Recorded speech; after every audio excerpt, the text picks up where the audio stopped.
A super high rollerball ring, more than $4 million, and his or her name etched in the record books. It all awaits our winner. This is the final table of Super High Rollerball Bahamas, presented by Party Poker Live, coming to you exclusively on Poker Go. The Bahamas in Nassau playing host to this prestigious event. Welcome in, everyone. Jeff Platt alongside Brent Hanks in the broadcast booth. Brent, it is an absolutely star-studded final table. Unbelievable. How about Seth Davies, a.k.a. Shark Dvoress, coming in here with the chip lead, dominating the bubble coming into this. Erik Seidel, the short stack, the Hall of Famer, a resume like you wouldn't believe. He is our short stack, and I say short with an asterisk next to that. 35 big blinds. Yeah. Plenty of play. Maneuverability is there. Can't wait to see how this thing unfolds. Need to point out that Justin Bonomo, this is his third Super High Rollerball final table. Looking for his third title, his 1-2. Here's what they're playing for, is that beautiful Super High Rollerball ring, along with $4,080,000 to first. All 8 of our players are in the money. The top 5 receive at least a 7-figure payout.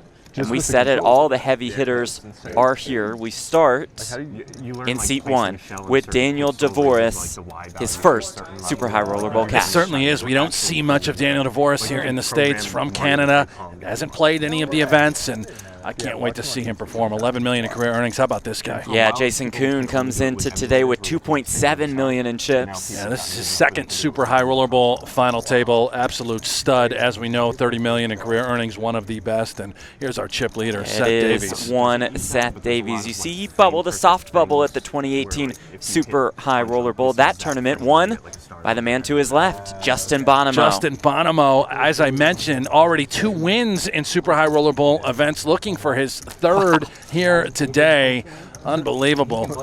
Here's one of the top players in the world, Steve O'Dwyer, with his first SHRB cash. And similar to Daniel Dvoress, we don't see much of Steve O'Dwyer here in the States. Happy to have him at the Super High Rollerball final table and talk about history being made. Kathy Lehne, the first woman to cash a Super High Rollerball event. She is in the money, and she is third in chips. There's Leong Chan, a chip leader at 1 point in day 2. He enters day 3 with about 1.4 million. A steady grind, very impressive performance for that man. And there's your guy, Brent. Seidel, my spirit animal.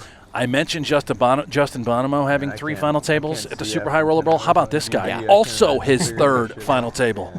Seidel would move into 4th on the all-time money list with a 5th place finish or better here today. The action is underway. Here we go. It's the final table of Super High Rollerball Bahamas.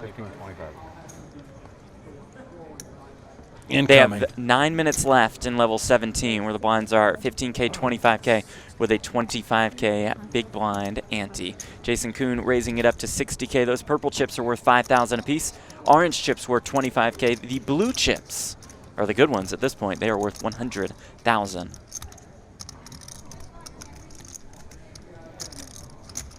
These guys are so deep. Average stack size right now, 76 big blinds, roughly 1.9 million. More than 600 bigs on the table. Kathy going to play a little defense here with the King 8. And it's Koon flopping top pair on the Queen 3 deuce board. So Lehne impressed by Lehne's play. Again, she played in the inaugural Super High Rollerball back in 2015. That was a 500K buy-in. Here, 2019, fast forward, now making her first final table, making history. And she was down to 60K or so on her second bullet.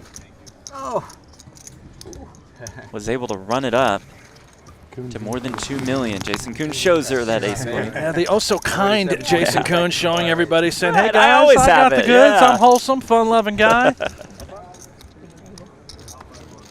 It's Daniel Dvoress raising it up. Koon calling behind with 8s. Oh my goodness. It comes ace, jack, 8 with 2 diamonds, flush draw and a 2-way straight draw for Daniel Dvoress. A set of 8s for Jason Koon. We could see some fireworks here. Absolutely. Wow. So curious to see how both of these guys decide to navigate. How about this? The check from Dvoress with an absolute slobber knocker of a hand. Double gutted with a flush draw. I don't think that Jason Koon will be checking his set of eights. Dvoress, I have to believe, on this sort of wet texture, would check all of his ace-queen, ace-king sorts of holdings. We are immediately on the defense, trying to bluff catch. Sizable bet from Koon here, bets 150K. Here we go. Dvoress, I suspect, with this sort of equity, just going to come along for the ride. Yes, we know he has a ton of outs, but we have to give Koon credit for having a hand similar to what he has, pocket eights, potentially even pocket jacks. Notice the equities. Even when we're up against a set with this hand, we're still 40% to win. He will just call, like you said. 485K in the middle. A blank on the turn. It's the 3 of clubs. Quick check from Dvoress. And this should be another sizable bet from Koon. We must deny equity while also trying to capture as much value as we can. If we think we're up against ace-queen, ace-king, I suspect we're getting called by that hand as well.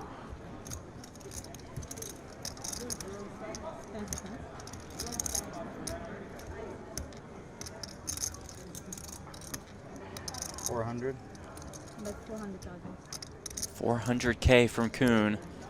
Another sizable one.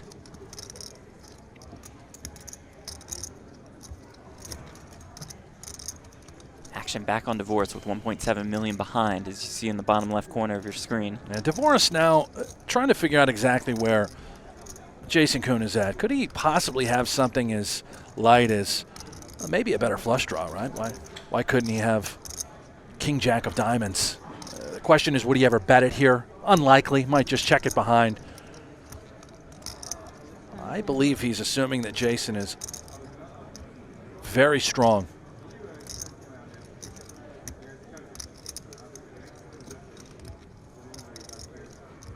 Believe we just have to call with Queen 10 of diamonds.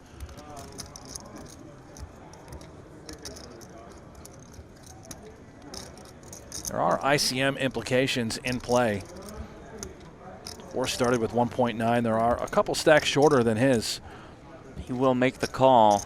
Almost 1.3 million in the pot.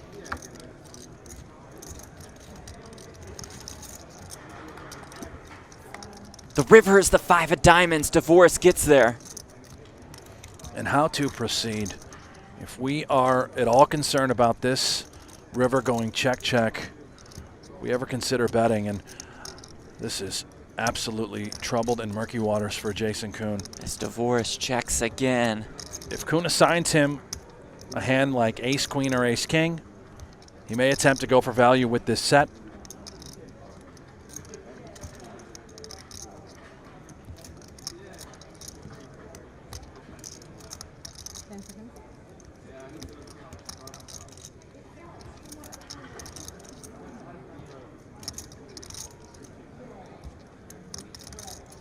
Uses a time extension, granting him an additional 30 seconds to act. I legitimately think that Jason Koon is considering checking back, wondering if he could have exactly this sort of holding. Queen 10 of diamonds. Was it ever the hand I mentioned? King Jack of diamonds as well. Oh, it's an insane spot for chips at the shove, but... Yeah, he does check it back. That's brilliant from Jason Koon. He's going to lose this pot, but lose the minimum. Amazing. I mean, folks, this is top shelf. Checking back this set. He pegged him on exactly Queen 10 of diamonds, maybe Jack 10 of diamonds, King Jack of diamonds, maybe even a better set. Who knows? Could be pocket jacks or aces, just for whatever reason taking that line. My goodness, what a check by Jason Koon, and a tremendous start here for Daniel Dvoress as well. Yeah, you see it, the Canadian 8th on Canada's all-time money list. Folds around to the small blind Dvoress. Limps in with the King 10. Jason Koon is the 9-6 off in the big. Yeah, notice how we're limping with a hand as strong as what we suspect. King 10 often we're raising. Koon now looking at the very dusty 9-6 and considering maybe taking this up a little bit. These guys have such unique approaches to how they want to attack blind-on-blind situations. chooses to check. See a flop of ace-10-8, a pair for Dvoress, gut shot for Koon. A little bit of action here. Dvoress obviously can go either way. Maybe consider stabbing this for the minimum. Knowing that he's limping a variety of ace-X's as well, Koon is clearly aware of that.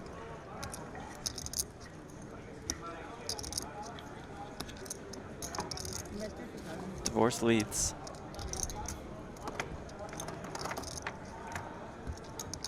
With this gut shot now, Jason clearly has some equity. Would he ever consider raising?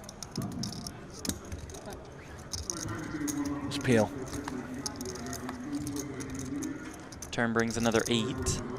A tough card now for Dvoress. Jason can have an 8 in his range that he'd be calling with. Maybe it's the sort of ticket where Koon decides to run a bluff. If he were to bet here, he is simply repping an 8 and only an 8, which would make sense.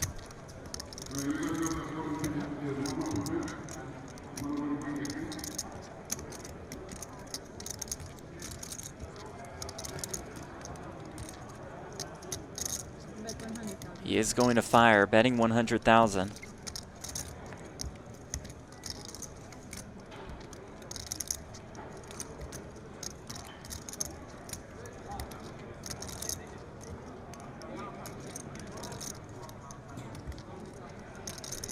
I don't think that Dvoress is done with it. And he knows that Jason Koon is likely bluffing it as well with a hand like 9-6, a hand like 6-7, some sort of gut shot straight, maybe even betting a hand as good as Queen Jack or Jack 9 that would be open-ended. Deuce of hearts on the river, bringing a third heart. Is the door still open for Koon to fire? Still an 8 would be betting, undeterred by the flush that landed on the river. The question is, do we think it's believable? And how do we tell that story? Oftentimes you'll see an overbet in these situations to really try and drive it home. Maybe even just close to pot. Let's see what he comes with. Yeah, how about exactly pot? 350,000. Koon going for it. It's a believable story. Yeah. It looks like an 8. Dvoress is essentially just flipping a coin in his head. Heads we call, tails we fold. We are bluff catching.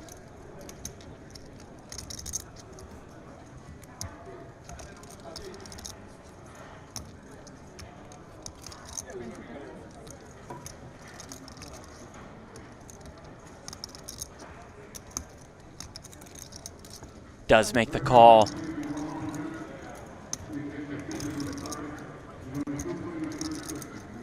And with that, Daniel Dvoress becomes our chip leader at Super High Roller Bowl Bahamas. How tough is Dvoress? What a tremendous start to the day for this young man. Resides in Canada, born in Russia, 31 years young.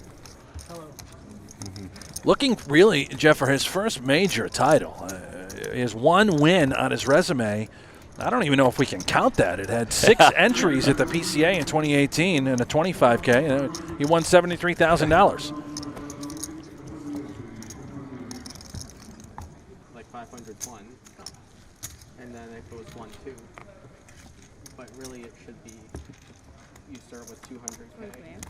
It starts at 1-2, but then the increments are less. Oh my. Oh my goodness. Wow, it comes 10-7-6, the Stone Cold Nuts for Seidel, and top set for Seth Davies. Or just like have some way to scale it down to 80 inches. Chan, by the way, is a gut shot and a backdoor nut flush draw. Can we tone it down for a second?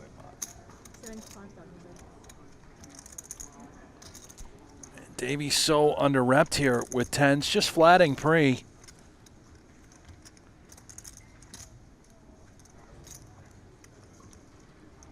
Recognizes strength immediately for Seidel to be continuing on this sort of texture after being called in 2 spots. He knows that Seidel has either A, connected, or he does have some sort of overpair, potentially a flush draw.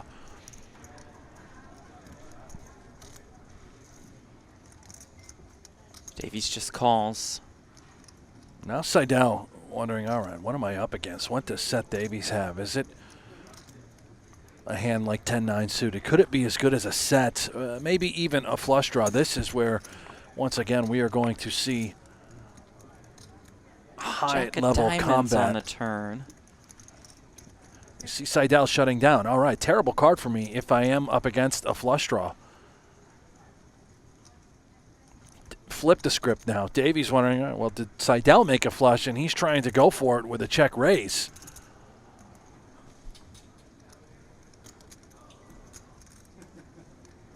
He does have the 10 of diamonds, so he can remove that sort of holding from Seidel's range.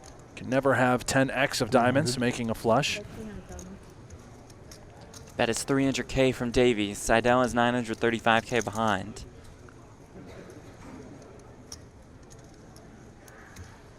Really difficult spot now for Seidel.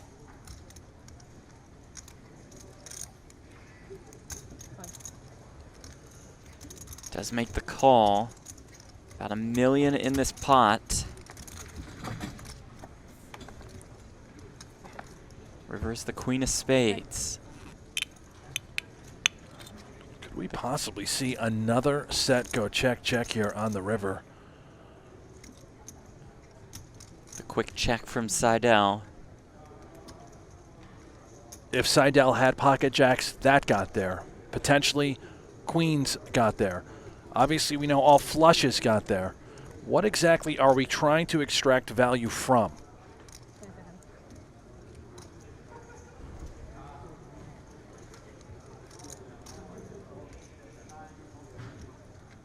Even a hand like ace-king with a diamond, that is now home.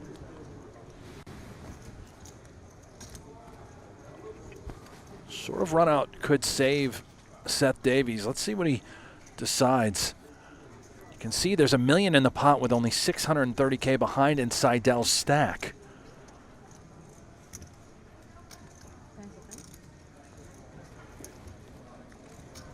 All in. Davies is going to go for it. And this is absolutely sick.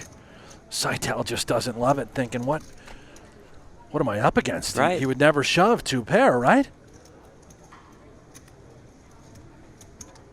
I do believe this is at the bottom of Seth Davies' value range here.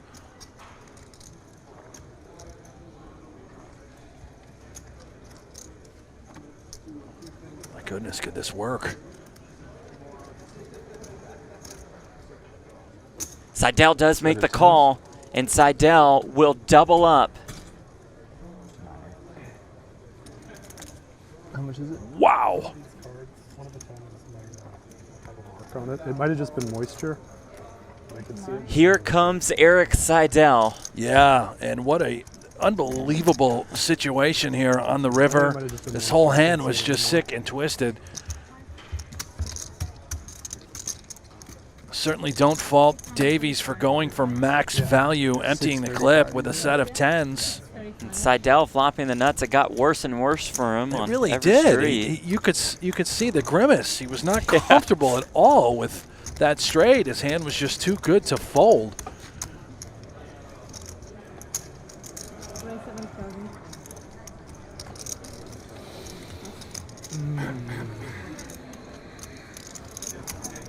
Cham raises it up on the button with threes. Dvoress looks down at the 10-8.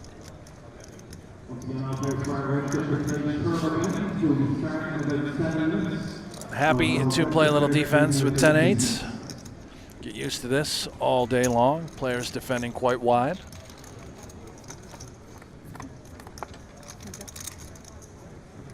Sees a 10 in the window as it comes king, king, 10. Easy game for Dvoress thus far today.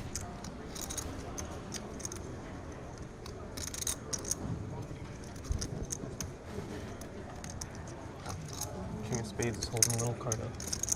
The best avenue for Chan is to bet right here. Yeah, if we get called, we're likely in trouble.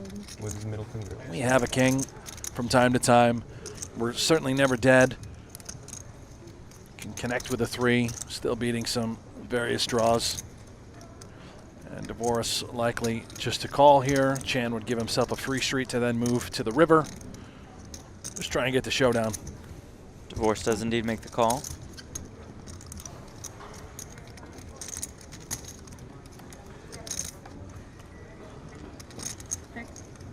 Turn doesn't change anything.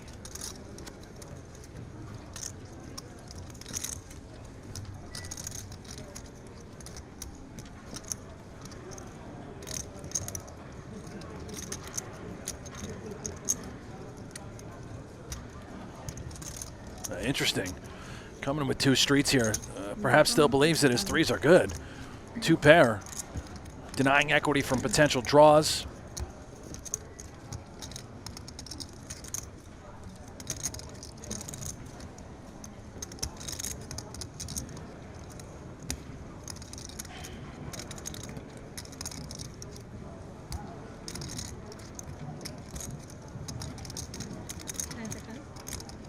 And I have to believe, assuming that Dvoress makes this call, that this river will go check, check, barring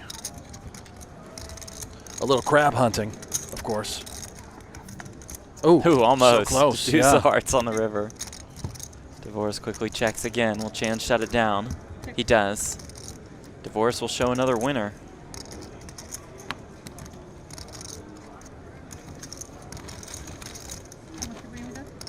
And Dvoress extends his chip lead. No, the art on the front. The artwork.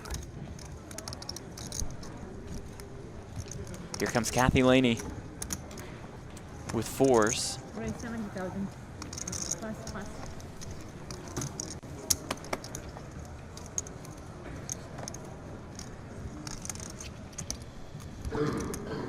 Dvoress with the ace king of diamonds in the small blind.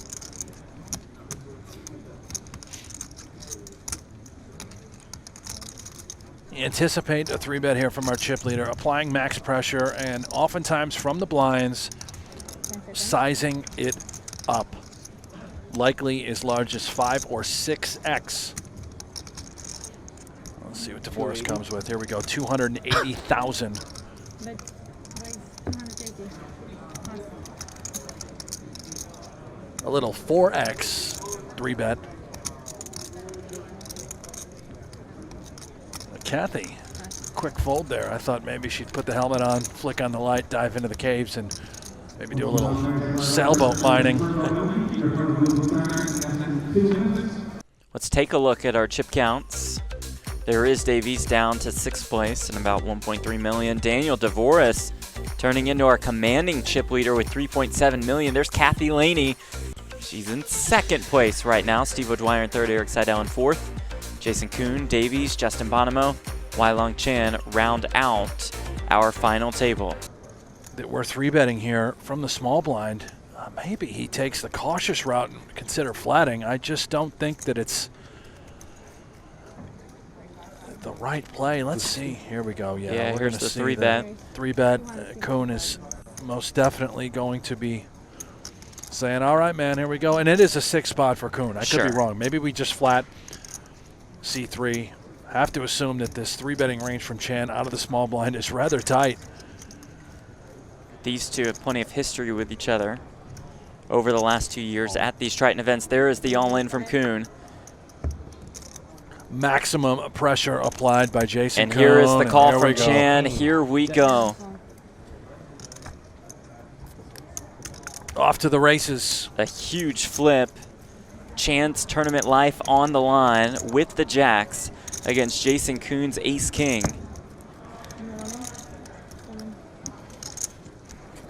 That's the man that's all in.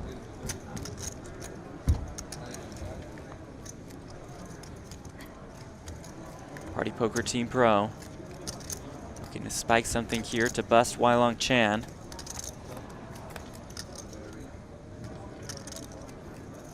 Doesn't do it on the flop. It comes Queen 9-5. Backdoor straight draw. Other than that, Koon will need to find an ace or a king.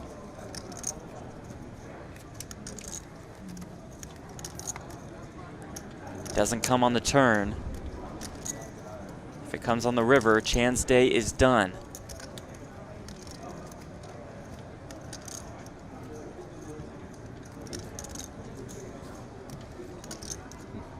The smirk Give from my hat Koon. back.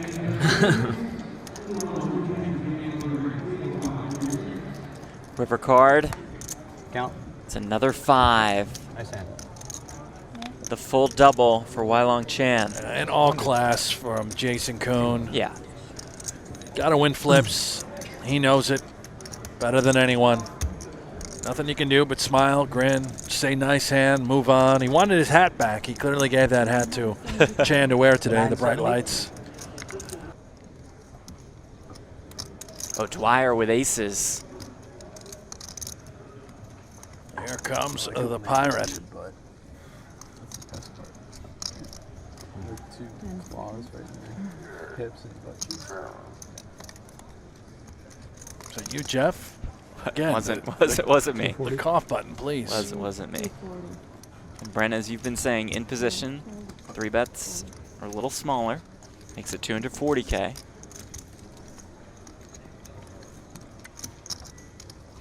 And Dvoress, deep enough. Yeah. Getting a decent price. Can we peel? Try and play a pot. There's also something to be said for avoiding unnecessary collisions and folding to 3 bets, even as hand as pretty as 9-8, considering the money jumps. You don't want to just give away equity for every time we do run into a monster. If we believe that our 3-betting range consists of a majority of ace, queen, ace, king, similar holdings, then perhaps we can peel. And that's a very, very disciplined fold by Dvoress. In a cash game, you can bet we will always call. Yeah.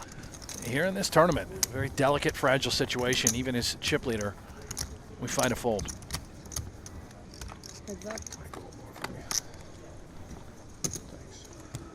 Bonomo flops an ace.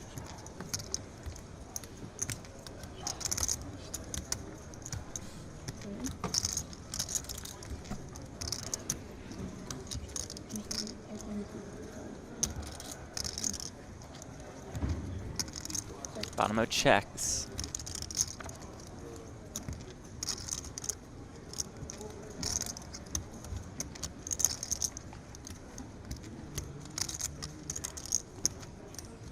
Seidel, not a single spade.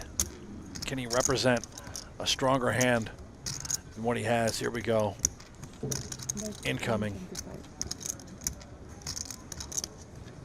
125,000. And you're just handcuffed if you're Bonomo. Yeah. I don't believe we're folding. We're certainly cautious of what Seidel is flatting with on the button.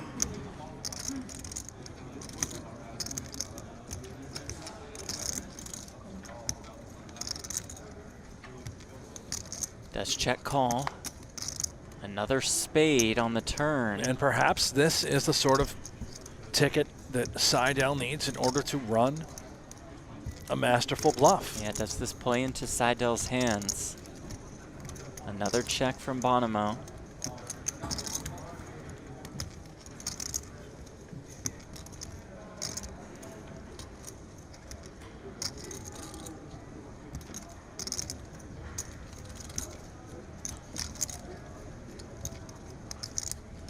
Another bet from Seidel. 250K. And it is all part of why we bet the flop. What turn cards can we use to our advantage? And this is one of them. He had absolutely no equity, no business on the flop. And clearly, as we can see, the exact same situation here on the turn. Can Bonomo see through it? So difficult. We could easily just be stone dead. And what a beautiful bluff. He by lays Erik it down. Seidel. Well done. So many Brent would just give up in that spot with the force. Not His nemesis today. Yeah, Erik with Seidel. 7s. Another small pair. Here we go. All right, we just did Yeah. this. I'll dance again. Let's go.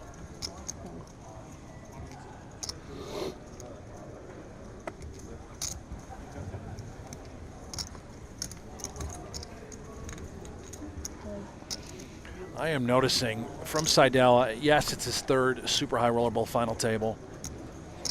Hit the difference in his game from 2015-16 to where we are now in 2019 is leaps and bounds evolved. He's taken some time away from the high roller scene. Clearly has put in the study, and he is back in business. Davies with 10-9 suited also, his and hearts. 3 players. Comes 5-5 deuce with 1 heart. Seidel's 7s and 5s are best. Have to believe Bonomo is probably just giving this up. Going to give Seidel a lot of credit for flatting again in middle position. A sign of strength. And my gosh, he is saying, I'm not done. I'm going to go ahead and try and apply max pressure. Once again, I will rep 10s or 9s. Yeah, give me some respect for my under the gun raise. And what tickets can we bet on the turn if we connect? Certainly a lot of broadways, queens, kings, aces, we can continue to represent. Seidel makes the call, Davies out of the way, heads up to the turn. A generational battle here. And that turn is a 7. Seidel with a full house. Certainly wishing for Bonomo to reach.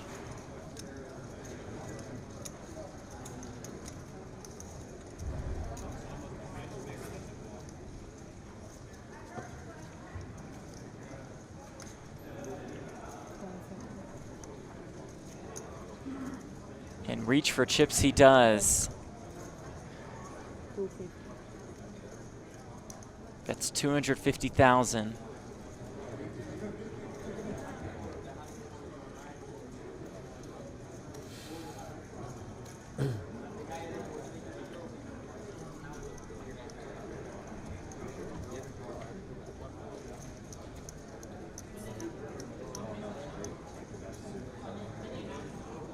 Bonomo, again, this bet designed to represent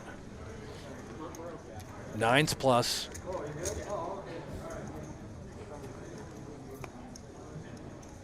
We're ready to clubs. 990K in this pot. Bonomo with 550K behind. Does he just shut it down or does he go for it? We know if he goes for it, it is over.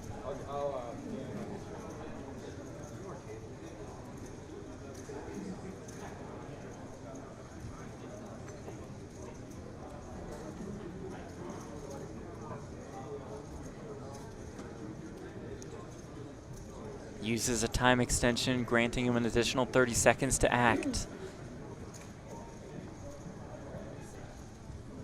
Seidel just absolutely loving this.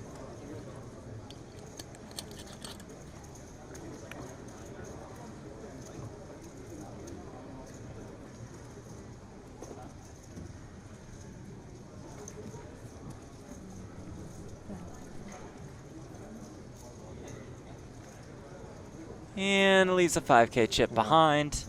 Right. You said raise? And there's the raise. So Bonomo not out yet, but he is down to just that one 5K chip after he has to lay down the 10 high. Wow. Unbelievable. He goes for it.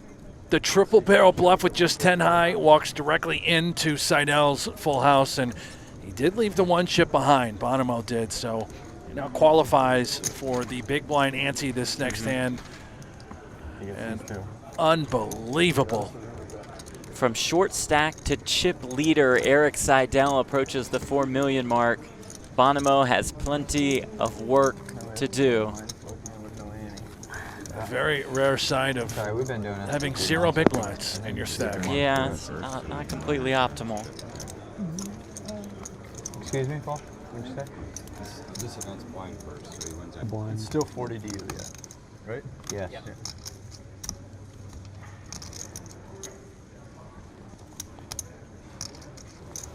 Channel, go ahead and raise it up with the ace-4 clubs.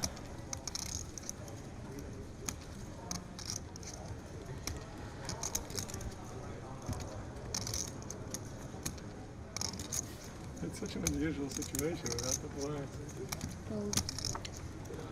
Yeah, there's not a lot to win out there, is there? What do I have to beat? Well, here we go. You'll have to beat ace high. I can beat that. I've got a 6. I don't want to see a club. So, Oh, that's live. Right. So it's 5 and then 5-4. It gets 5,000. But you pulled it should be 15 in the middle. Yeah, exactly. Yeah, the rest goes to him. Yeah, 15. Yeah, he's already won the 10,000. Yeah. So Bonomo all in and at risk. He will not win 90,000 like you see in the bottom right corner of your screen. I eat it every single day. I believe If he does win this. he would win the amount of the big blind ante, as well as his additional Well, 5K chip. Regardless, And I don't think we have to worry about it. Doesn't look like that will be the case. Barring some sort of miracle. Well, hey. Hey, just a Anything can 6 happen. ball. He'll need a 6 Yeah, the Mediterranean place. and a 6 only. It's all no grain or whatever it is.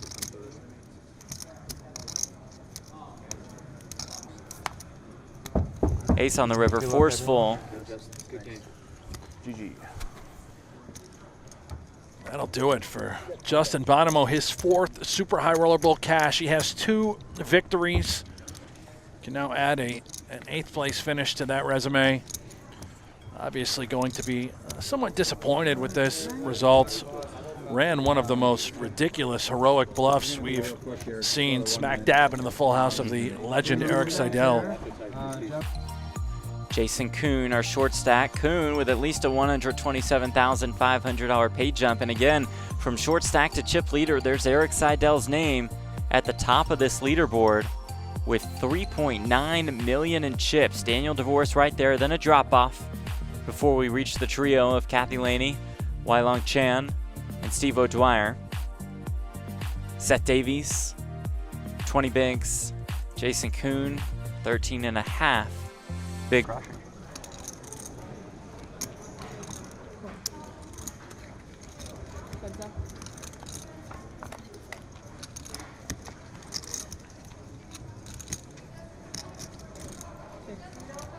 People, 7 people left, and one of the biggest birds ever. 100. Lot can happen. Reach an average of what, 1.5 million in some years? Yeah. A little more maybe. Yeah, that's about right, I think.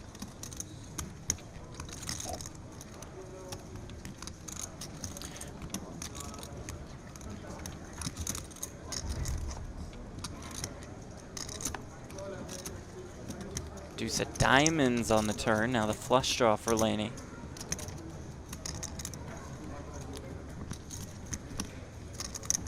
And here we go. Attempting to apply max pressure, half pot bet. Bigger, yeah, bigger for sure. Dwyer definitely concerned, thinking, what in the world? Betting 2 streets.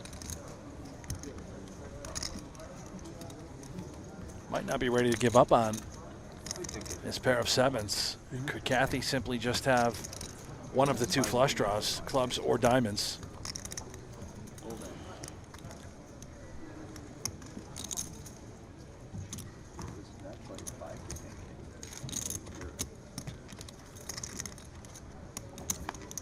Got there on the river. Never with a the doubt. 3 of diamonds. The stone cold nuts. Maybe not the stone cold, I guess 4 or 5 of diamonds, but effectively the stone cold nuts.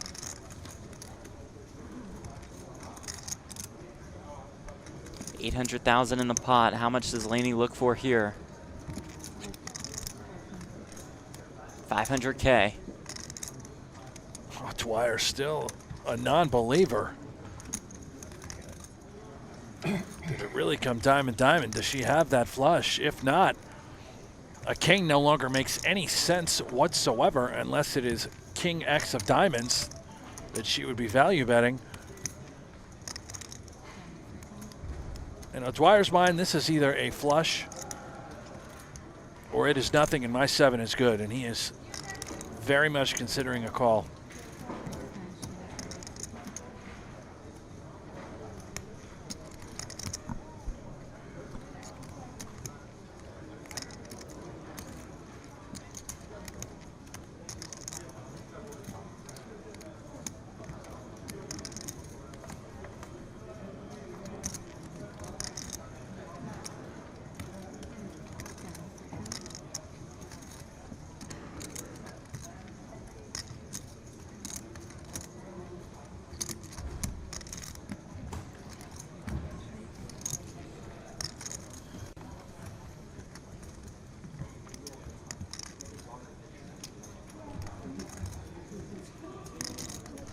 Wire deep in the tank. We'll have to use one of those newly acquired time banks.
You can see it. He is a non-believer. Kathy, I think he picked up on a notion of, here it is, and the call. Does the payoff make the pitch. call.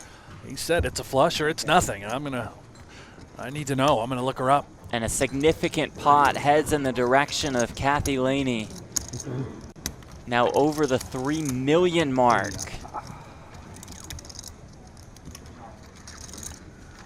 History unfolding before our very eyes. Kathy How Lehne. many do I know? Yeah. 4.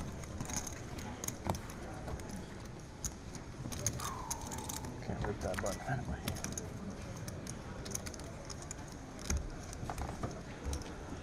Lehne with ace-queen suited again, this time in clubs. Raise 300. And here's her 3-bet out of the big blind. Janet open with 4s under the gun. Oh, dear. I'm loving this. Kathy Lehne is just absolutely thrashing these guys, confusing them with her 3-betting, her sizing.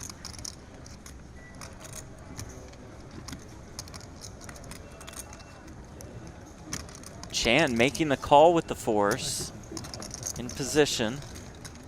No, a lot of big pots happened over here. Oh, yeah. Yes. Yeah, I feel like there were only big pots over there. I don't know about that, man. Comes 9-5-3-2 spades. Chan's 4 still The best. difficulty with Chan's hand is even on a flop like this, assuming that Kathy will continue Which she will. a path of aggression, is what do we do? Do we just plan on calling one more street, hoping that she simply just shuts it down? And you are doing exactly that. You are only hoping. Yeah. Dire straits if she fires 2 shells and you are in no man's land. You can see there's 960,000 in the pot. If you were to call, there'd be 1.2 million. He would only have 1.5 million behind. That stack to pot ratio becomes awfully slippery. He just has to be certain that if he calls here, that she would have to shut down a hand like ace-queen, ace-king, and I'm not so certain that that would be the case.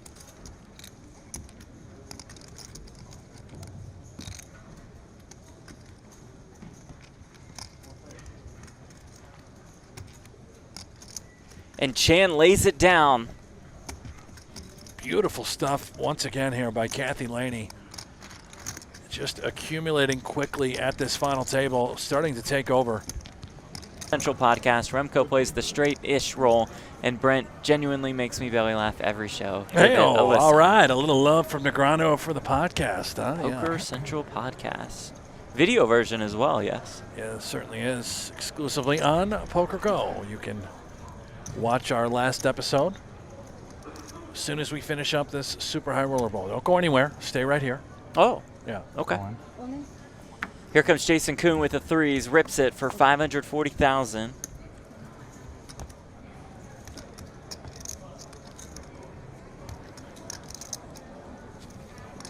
Kathy Lehne with ace-king. 540. There we go. Incoming.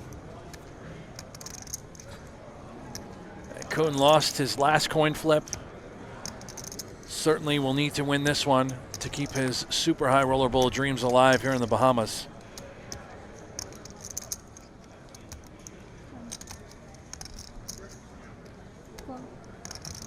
Lehne makes the call. And here we go. It'll be a flip for the tournament life of Jason Koon.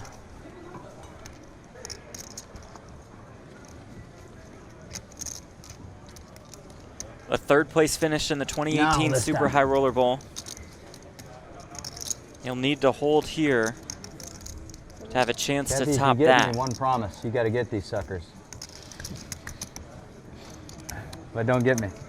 Koon clearly rooting for Lehne if she busts him here. That seems like a fair ultimatum. And here we go, off to the races. Can Jason Koon win this critical coin flip to stay alive? This would get him back to 1.2 million. Oh, it comes Jack 10-6 all spades. Lehne has the king of spades. Oh you dear. See, Koon's 3 is technically best, but Lehne is a 61% favorite. Maybe not quite this heavy, but let's just pair the 6 for a good time. Why not? Lehne needs an ace, king, queen, or spade. And the spade comes on the turn. That'll do it for Jason Koon. I hope you all finish first place. Out in 7th place. Great representative of Triton and of Party Poker.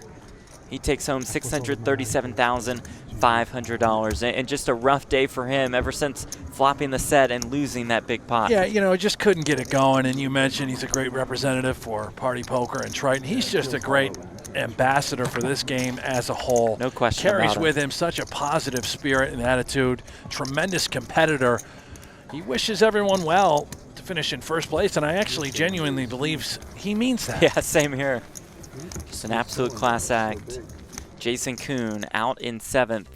No question about it. We'll see him at plenty more high roller events. And Brent, we have a new chip leader. Her name is Kathy Lehne. More than 4 million in chips. History in the making. Kathy Lehne played in the 2015 inaugural Super High Roller Bowl, a frequent flyer in so many of these events, and now a chance with Destiny. Chip leader here.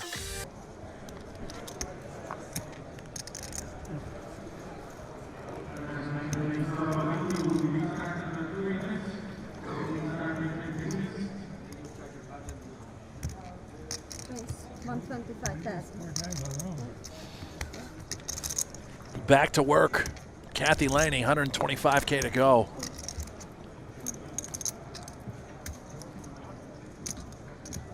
And all of a sudden, she's going for throats. Feeling all the momentum. Has the chip lead. Playing lights out.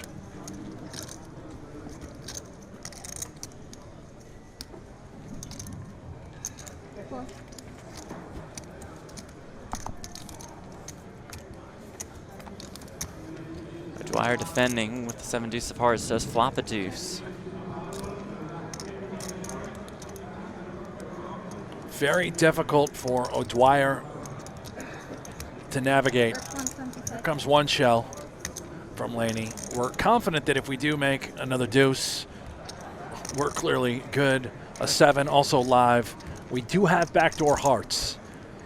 And once again, I mentioned that stack to pot ratio. Notice 450,000 out there, has to call an additional 125, creating a larger pot, only 890,000 behind.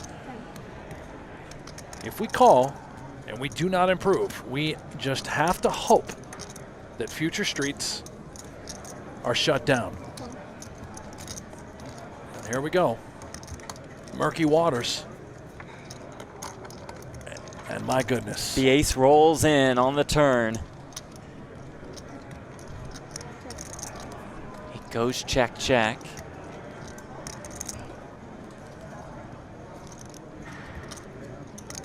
O'Dwyer certainly has to believe his hand is clearly dust at the moment. And the question is, can we ever even get a bluff through? What are we repping? It has to be 2 pair, Queen Jack. This is the problem.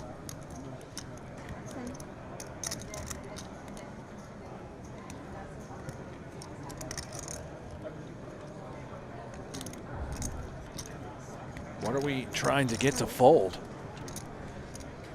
If he believes that it could be by chance, a small pair, maybe 8s, 9s.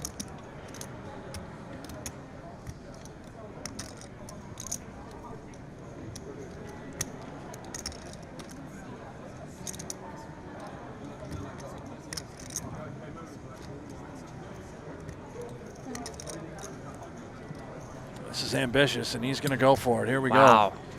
Understands he does not have the best hand. He's trying to target a medium pair that would have elected to continue. And we can see Kathy just with ace-X. She consider folding. Will this work? I don't believe so. It will not. It looks like Lehne is counting out a call.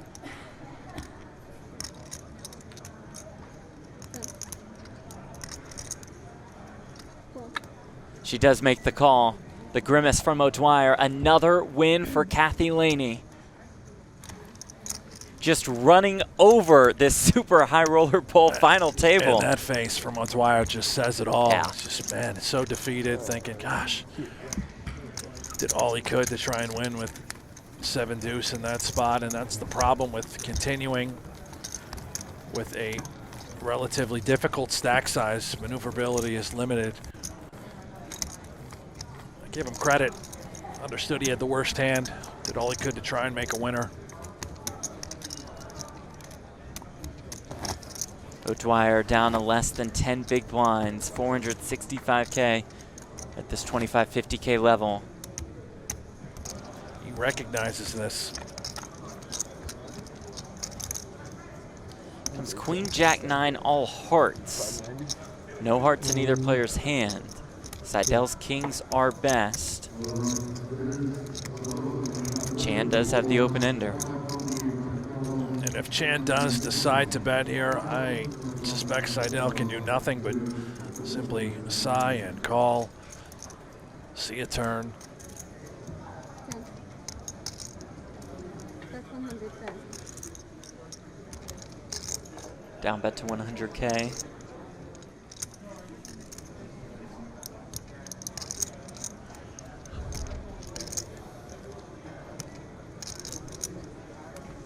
Like you said, Seidel will sigh and call and see a turn. And that turn is an 8, a straight for Chan.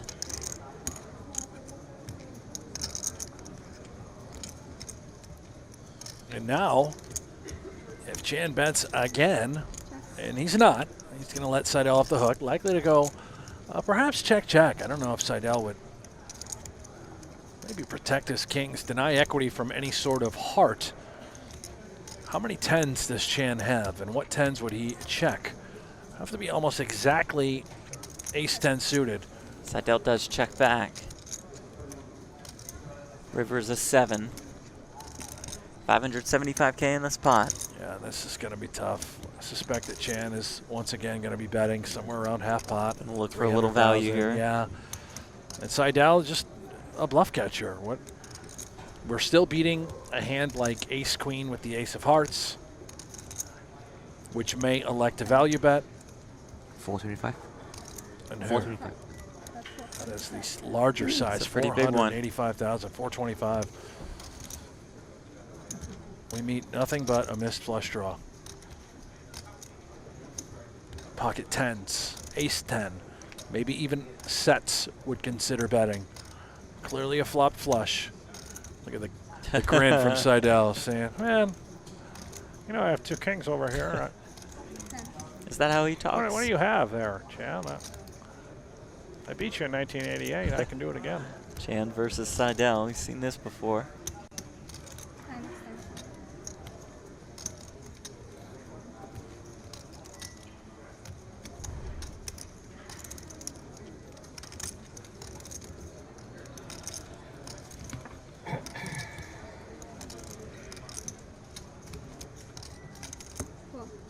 Does fling in a chip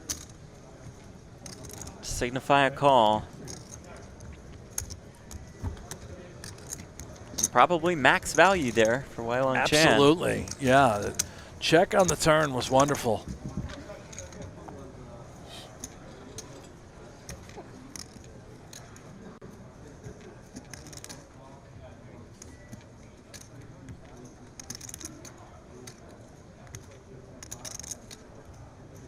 has tens on the button.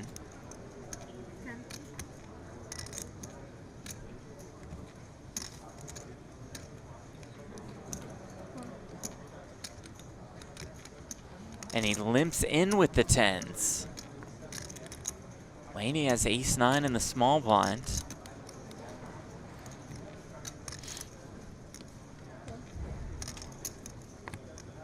She'll call. It's the 4 deuce for Chan in the big.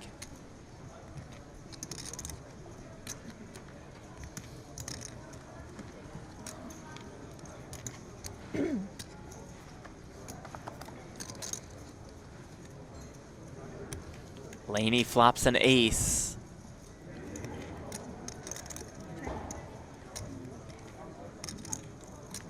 And checks it. Wheel draw for Chan.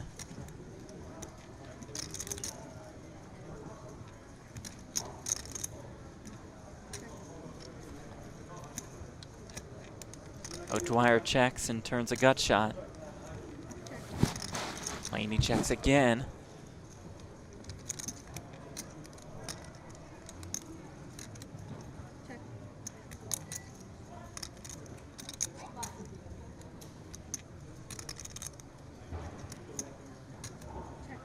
Checks all the way around.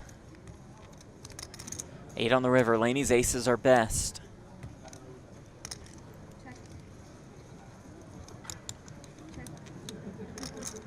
Will it check all the way through again?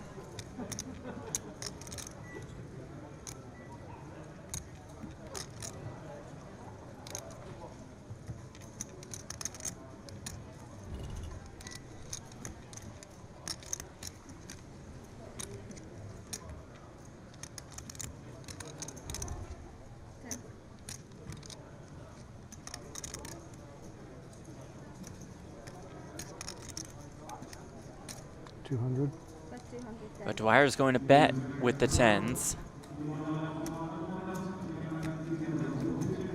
That's 200,000. Looking to fold out a queen or a jack. Yeah, this is very, very special. Lehne's hand is very disguised after checking every single street, and she will make the call and win another pot off Steve O'Dwyer. And I think you nailed it, Jeff. He was trying to get a queen or a jack to fold out. Concerned that he didn't move it all in pre-flop. That changed his post-flop strategy with 2 tens, turning it into a bluff. O'Dwyer with ace-jack in the cutoff with 440,000. And it's all going to go into the middle. 440.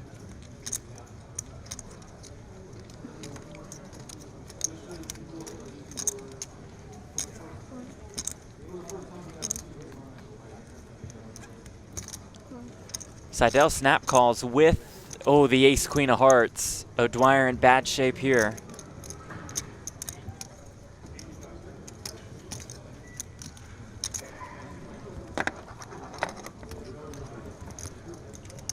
Going to need to get lucky here. He'll be eliminated in 6th.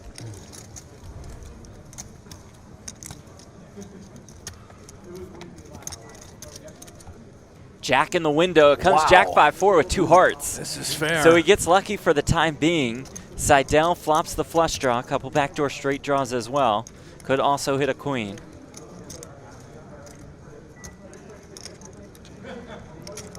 As you see on the bottom left corner of your screen, about a coin flip from here on out. Another jack on the turn. That removes a few of the heart outs. And here we go.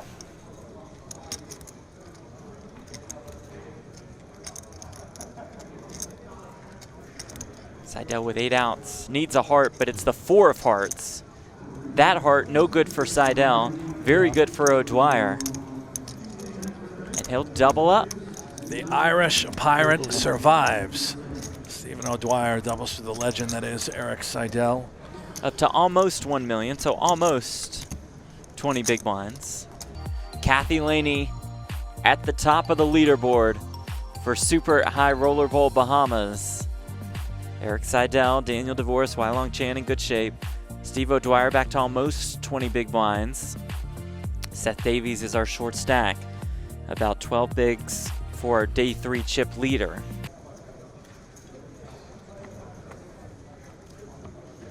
O'Dwyer with ace jack. 90 back.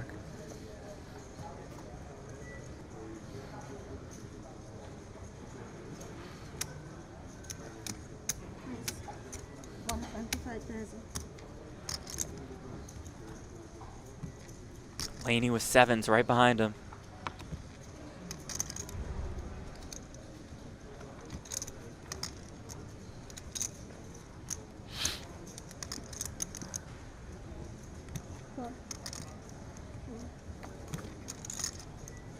O'Dwyer might as well just fling it in the muck. I don't think he's beat Lehne in a pot yet today.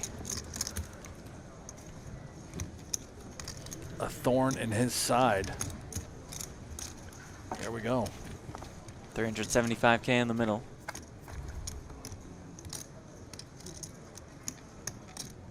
Comes king 4-4, 2 clubs. Favorable texture for O'Dwyer as the opener. He can represent all the kings here.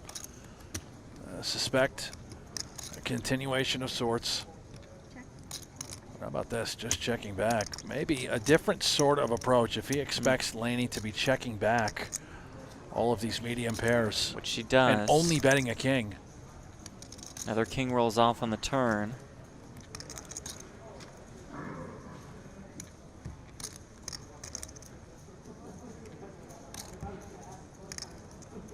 Perhaps content with trying to get the showdown. Just ace high quickly. That is the case. And that's interesting. I think against most opponents, O'Dwyer would consider betting just ace high on the king 4-4 flop. And it has changed as far as how he planned to attack Kathy. And this will be unlucky for him as he'll roll over ace high, no good. Kathy may elect to eke out a little value here on the river. Maybe O'Dwyer, trying to get her off of a chop, would consider betting. There we go. Goes check, check. Those news. 7s are good. And O'Dwyer's bad run against Kathy Lehne continues.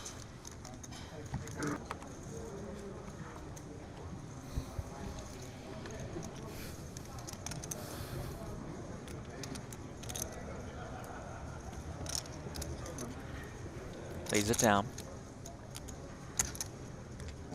O'Dwyer with the ace-9 and about 13 bigs. May elect to take the high variance approach and grip and rip. There is a case to be made for simply just min raising.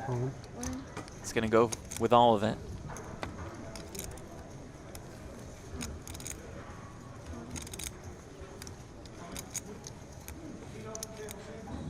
Seidel.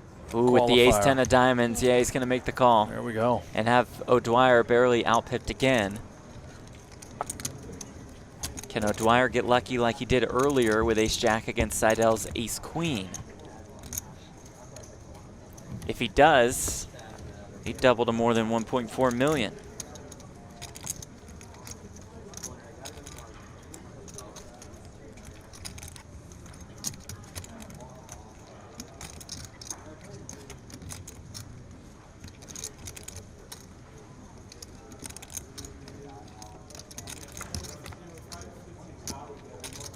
Comes 5-5-3, some chop outs. Yeah, that's pretty Now ideal for O'Dwyer. All of a sudden.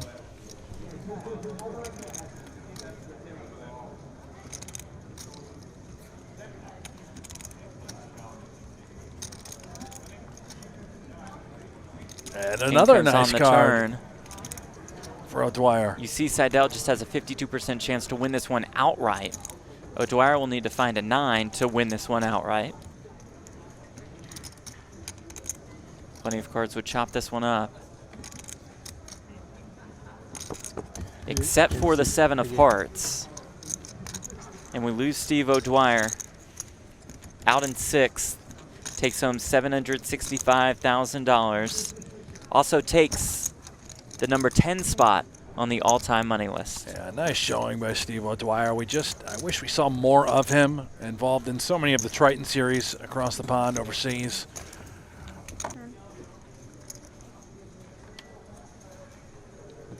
Dvoress limps in here in the small blind against Davies. who will look down at a king.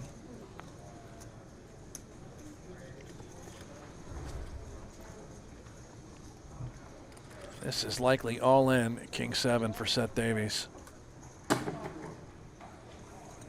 And he's going to check. Wow, I'm surprised. I thought for sure King 7 was moving it in. Instead, Dvoress flops a queen.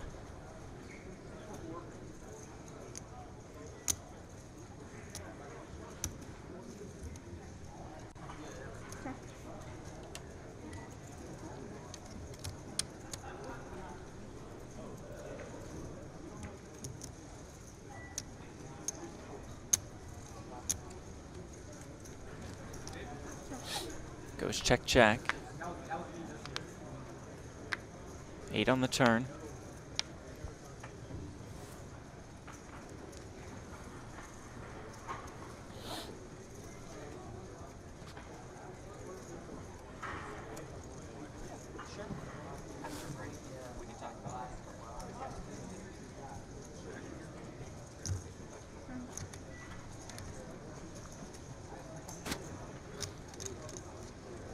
That's 100,000. Dvoress leads here on the turn for 100K. Brutal spot. Yeah. Seth may very well believe that King High is the best hand. I just don't know if he can continue.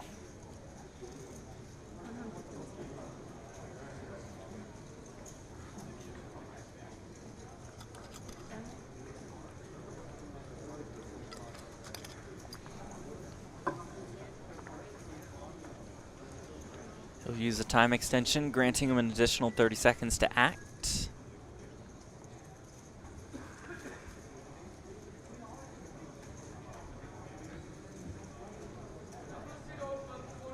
And I suspect that Dvoress already recognizing, okay, this is likely King High, maybe a turned 8. And a small percentage of the time where he just has trips. Does make the call with King High.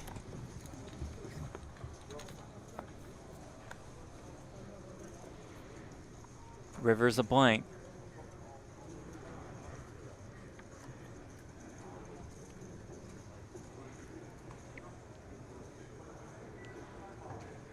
Davies with 390K behind. If we think it's a lot of 8s and King Highs, and we certainly want to be called, we have to lay that price. The flip side is, even if it is the time that we're up against a 9, if we were to check and Davies were to shove, we know we're calling. So why not play for max, just like this with a queen? 100,000. Dvoress looking for it I all. have to make you sweat this one out. And Seth is not kidding. He called the turn thinking King High was best, and here we are on the river, still thinking that King High is best, and don't be surprised if he calls it off here.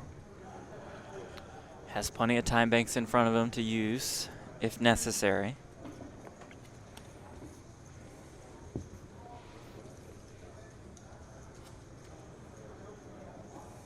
Having a 7 in your hand, a blocker to a hand like 10-7 or 6-7 or 5-7, all that had missed draws, you now have to wonder, okay, is it a stone 0 hand, 4 high, 5 high? Seth Davies entered today as the chip leader. He bubbled the 2018 Super High Roller Bowl. We can eliminate ace high for Dvoress, simply trying to get to showdown. Perhaps even king high as well.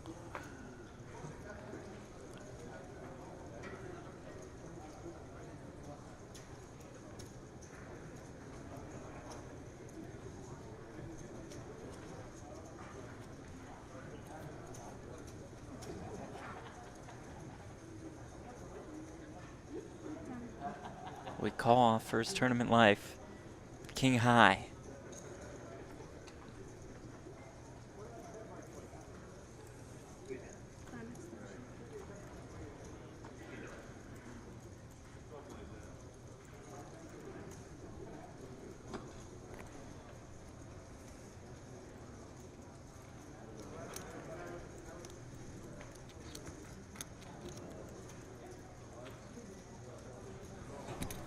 Queen. He does make the call. Wow. He'll see the bad news. That will do it for Seth Davies.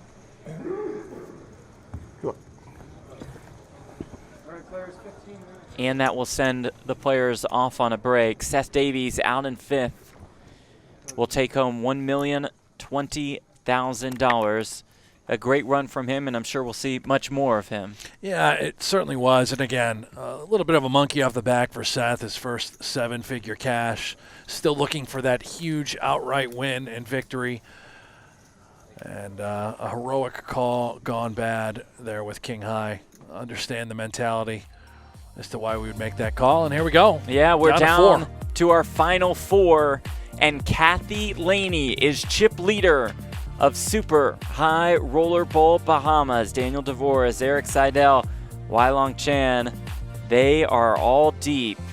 A cool $4 million. Our fourth place finisher will receive $1.275 million. Our next pay jump worth a little bit more than $500,000. Second place will take home almost $2.7 million. Blinds going up. We are at level 21 of Super High Roller Bowl Bahamas.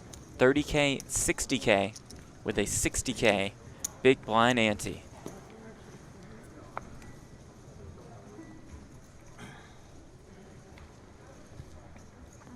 There's my spirit animal off to the right, Erik Seidel. Everything about him, I embody his spirit. Everything about him, not quite sure there. That's Brent Hanks. I'm Jeff Platt with you in the broadcast booth. Thank you all for joining us today.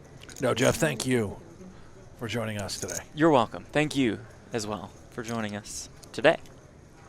Daniel Dvoress has joined us today. Makes it 150K on the button with the ace-5 of diamonds.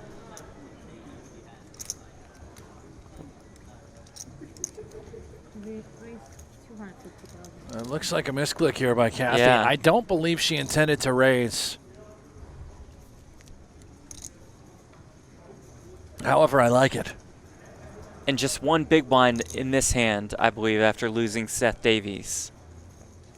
No small blind. That's correct. So yeah, there is the 3-bet to $250,000 from Lehne. It's sort of an interesting decision here for Dvoress if he understands that this is likely a misclick. Do we put in an additional raise? Just call, take a flop in position. Happy to oblige with ace-5 suited. Queen 9-3 with one heart. Lehne with a couple backdoor draws. Dvoress's ace-high is best.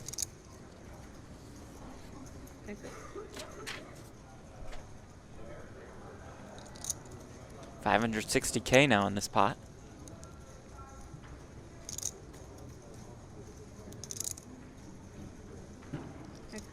Goes check, check. Lehne turns the open-ended straight draw. This is fun. Shall we elect to bet and represent? Here we go. She says the answer is yes. This is pretty brutal for Dvoress's hand. That's $250,000. Dvoress not beating much at this point, and will fling that ace-5 into the muck. The misclick works out in her favor. That's great.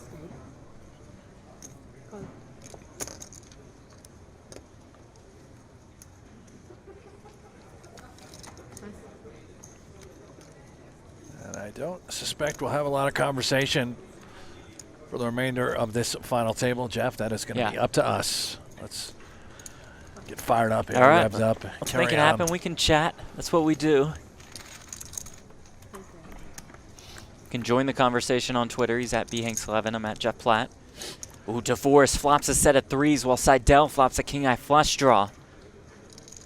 And all of a sudden, we have an interesting development. Erik obliged to continue. Bet's about half pot here.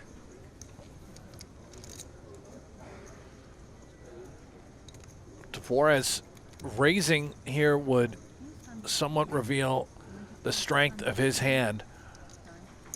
Would he ever raise a queen? Unlikely. Meaning all sets and perhaps flush draws would consider raising. I suspect that Dvoress would just call. That's what he does. Chan out of the way.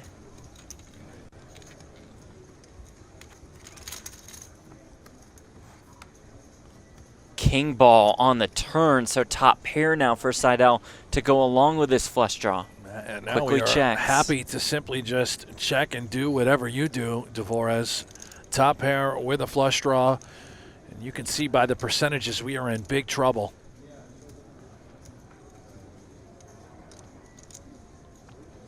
How much, if we're Dvoress, do we give credit to Seidel for only having a queen here? Maybe he did elect a c-bet and he has now turned a king. Either way, I suspect we take this up between 600,000 and 700,000. Here we go, 725. 25,000.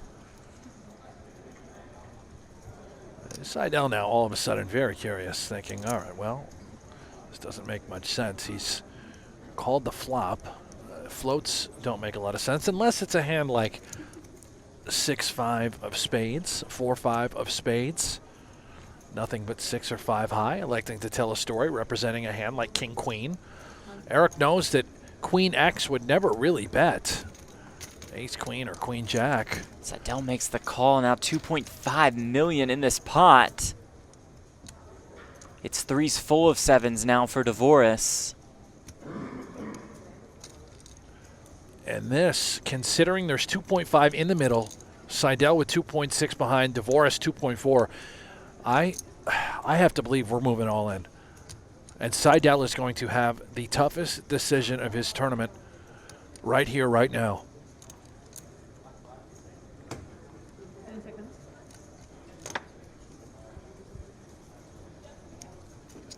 All in. All of it from Daniel Dvoress, which equates to about a pot-sized bet. Oh, this is absolutely filthy. I mentioned a hand like 4-5, 6-5 of spades. Seidel clearly concerned about those hands running a bluff. The unlikelihood of him having pocket sevens now turning into quads. Erik knows that this is either threes full, maybe King Queen just taking it to the max.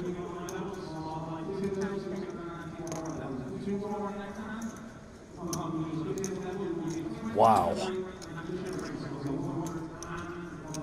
This is for almost Seidel's entire stack.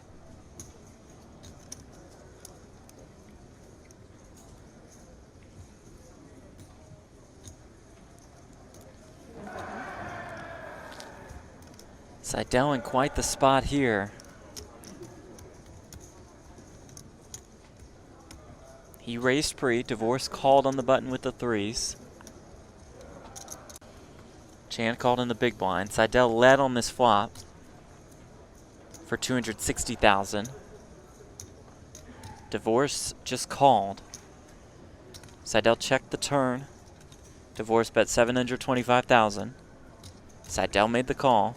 And here we are on this river. Seidel checks.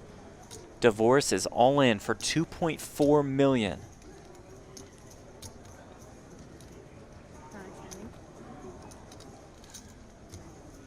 You see all of Seidel's time banks in front of him. Those each allow for an additional 30 seconds to act.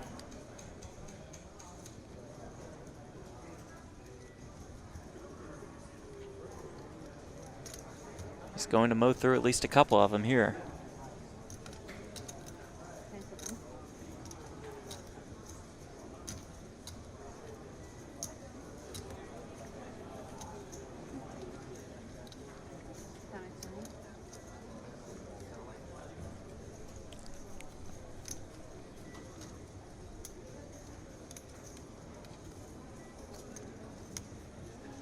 Not going to get much as far as a physical tell is concerned now to Dvoress. And very rarely do you see a great player, Erik Seidel, take this much time. This is an unbelievably difficult decision, essentially for his entire tournament life.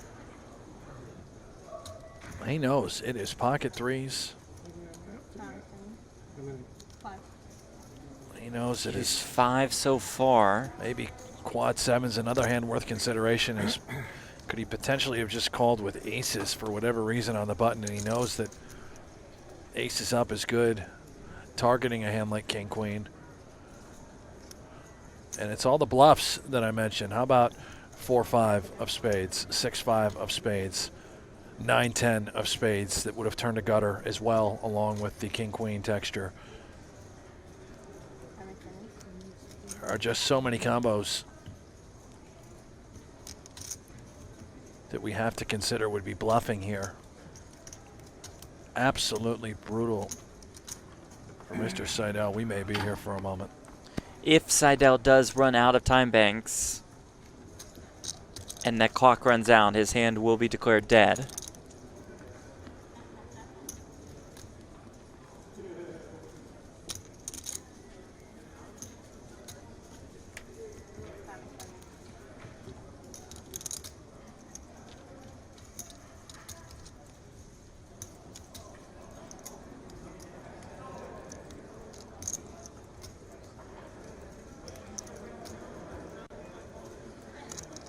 What route will Seidel choose?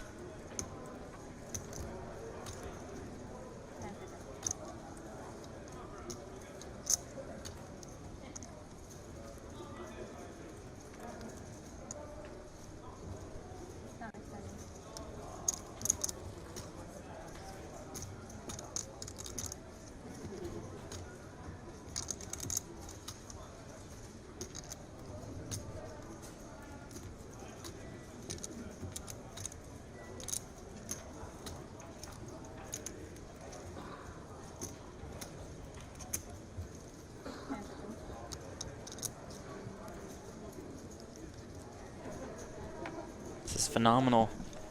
Brent, we've had Erik Seidel on our feature table plenty throughout the last 3 days. I don't remember seeing him use more than one time bank on a hand.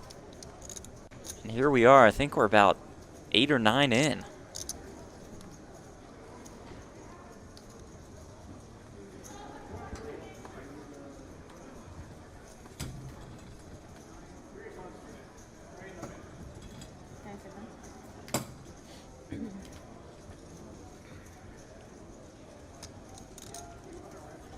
He is absolutely tortured by this spot. The other sort of hand to think about too is what about the 3x of spades combos that could potentially be running this 4-3, ace-3.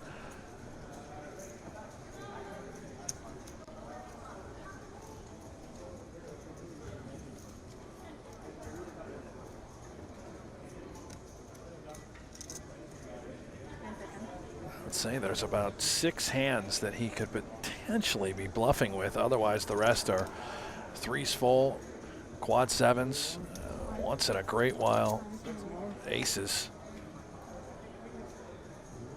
Unlikely to be heroic with king queen, but maybe for all of it as played.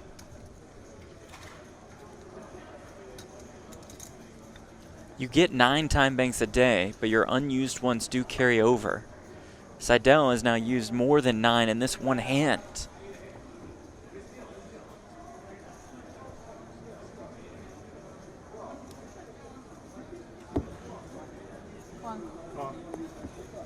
That's the call, and that is the bad news for Erik Seidel. Oh my goodness, he's down to 165,000 chips.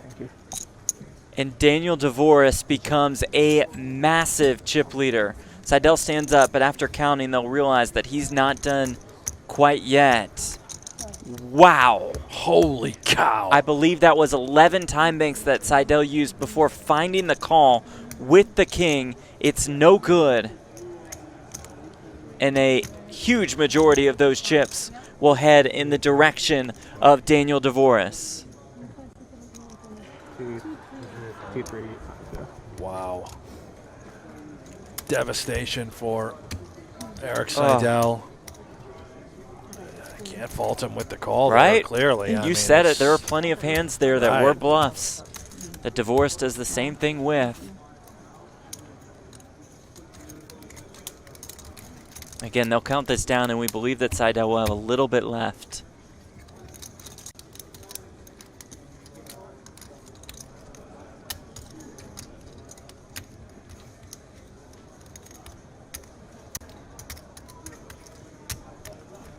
That was one of the most fascinating hands of poker we have seen, and we have seen a ton of them today. That's true. 3 come to mind, 2 early on, and then, of course, this collision between Dvoress and Seidel. 2, 3, 85, right?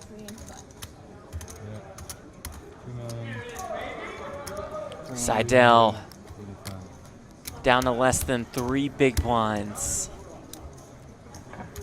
as Dvoress has almost half of the chips in play four-handed. Just a dream run out for Dvoress. It essentially had to come that exact texture, including the 7 on the river, which now seemingly we just eliminate that hand. Okay, and then maybe it's quads. You see it. Dvoress 8th on Canada's all-time money list with a second-place finish or better today would jump up to 5th. Phil Galfond has to be proud of his run-it-once coach, Daniel Dvoress, our chip leader at Super High Roller Bowl Bahamas.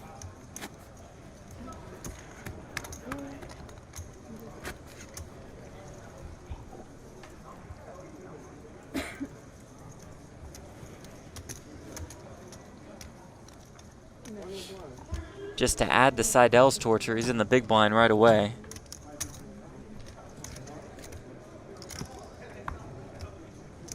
Just a perfect storm, a perfect run out for Dvoress. The only way you can pick apart Seidel, play for stacks, and to be exactly that sort of situation. And look at that chip stack, 7.3 million now. And again, we are at the 30K, 60K level. Stranglehold now for Dvoress. He's going after throats. Yeah, he's going to come the after the Seidel. rest. He's going to try and finish him off. Here we go. Seidel will put the rest in with 7-6. About a 2-to-1 dog here.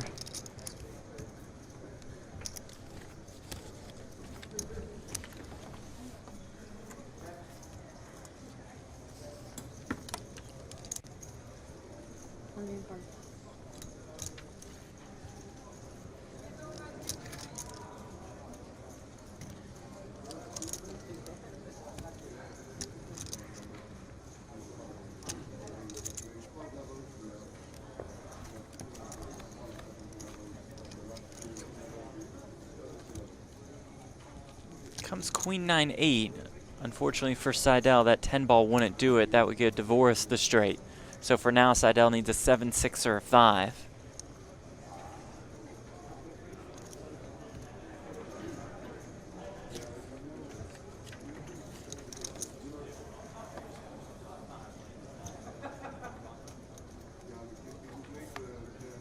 Turn card is a 3. 10 outs on the river for Seidel to stay alive.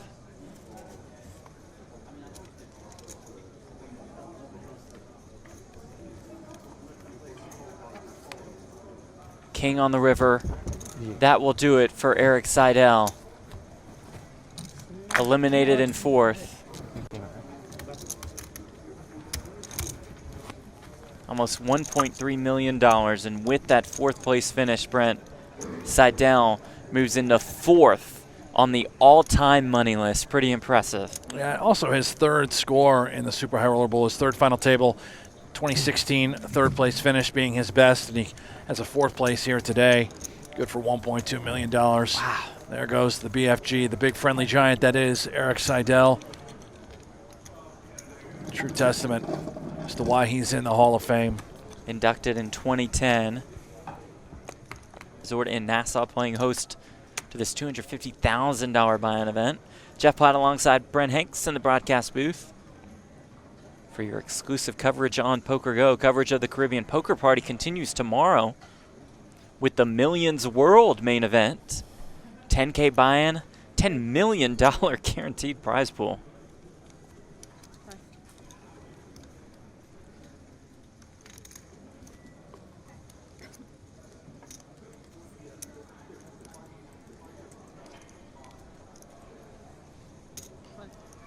Dvoress raises it up on the button. The Jack-5 of diamonds. Chan defends. The 8-6 off. comes king, queen, jack. Pair of jacks for Dvoress, along with a backdoor flush draw.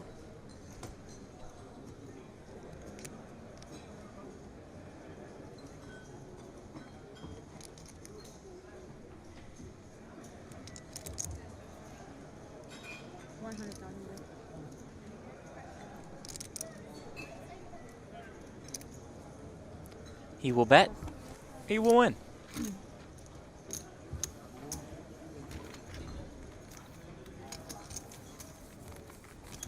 You expect Dvoress to put the pedal to the metal with all these chips? I mean, but the other two are really deep. Yeah, certainly I expect him to apply as much pressure as he can in a tactful way.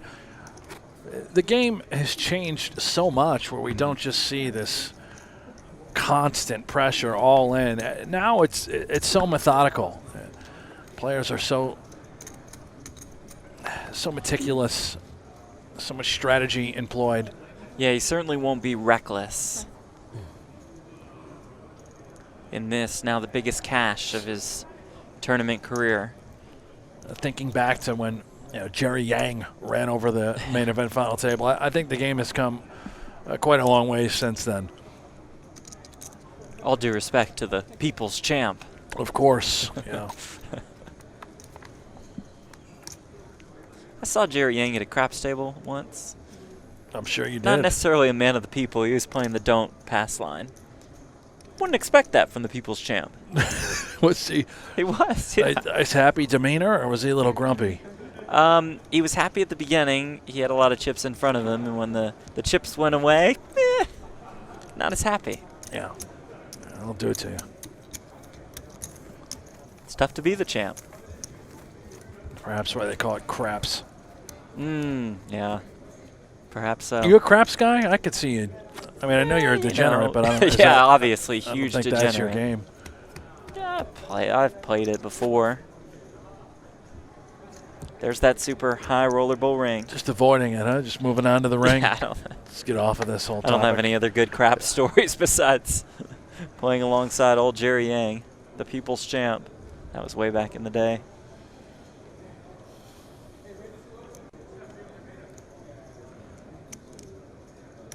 You know who did it right was Darvin Moon.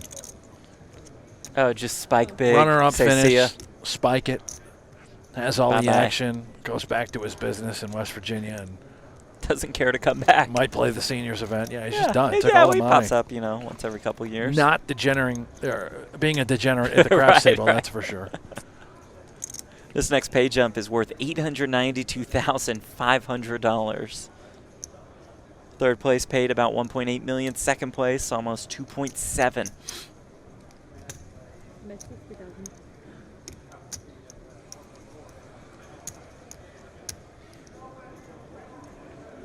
In first place, one of the top first place prizes of 2019, $4,080,000. The floor would be a bit of a disaster here for Dvoress.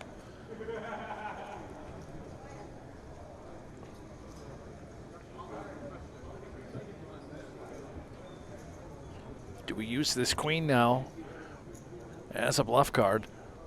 If we think that Kathy has some fives or threes. And how about we just make a little mallard on the river and take home a winner?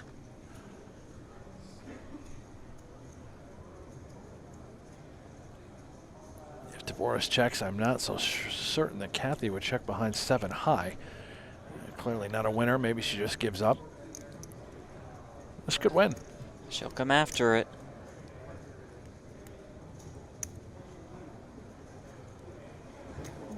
With $150,000. Nice bet. Dvoress would have to pick off exactly this hand, 6-7, or a combination of perhaps missed hearts. I just think this is a winner.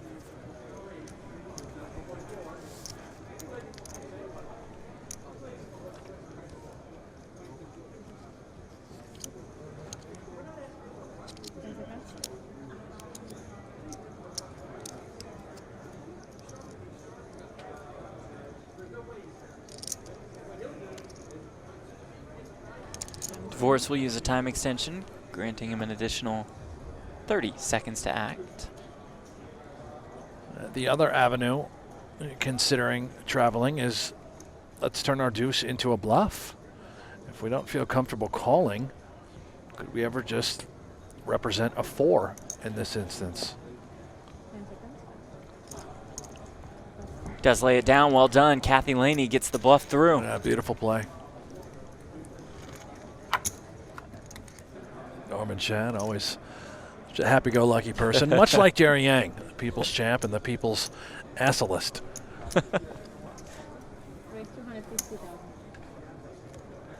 Chan makes it 250K with 2 10s.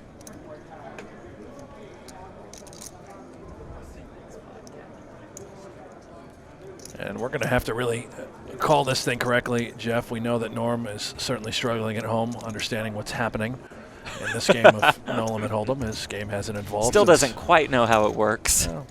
His peak performance happened in 1998 before he even started. Wow, it comes 3 deuce deuce. Dvoress flops, trip 2s. My goodness. And that's a flop that looks pretty good to Leong Chan. Could just beat Daniel Dvoress's day.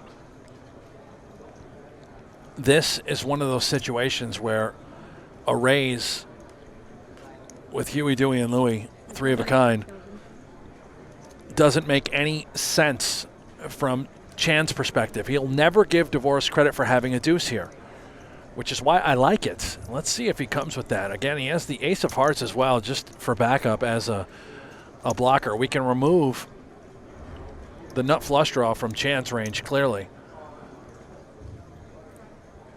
Depending on the sizing, we can try and make Chan a non-believer, and here we go. He is going to bump it up. Makes it 550K.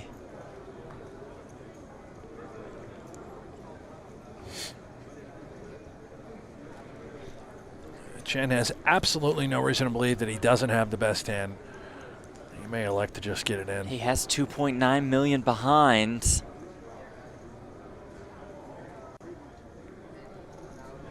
Reaches for those blue chips worth 100K apiece.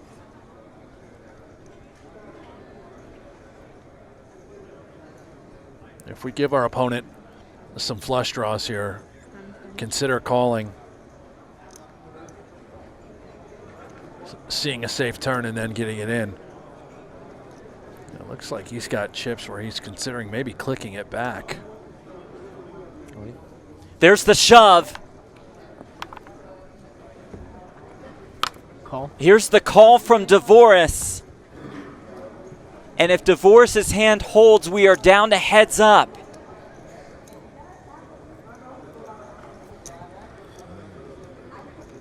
Almost a 7 million chip pot.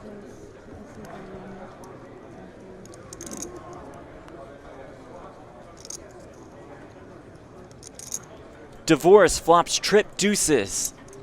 Raises on the flop. That draws the 3-bet shove from Chan, who needs a 10, and hits it on the turn! My goodness! Deliverance! Dvoress now down to just 1 out.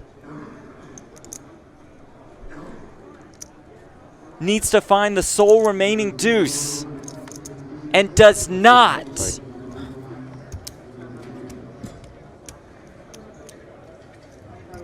Leong Chan is our new chip leader. Unbelievable. Wow. 2 outs in the deck.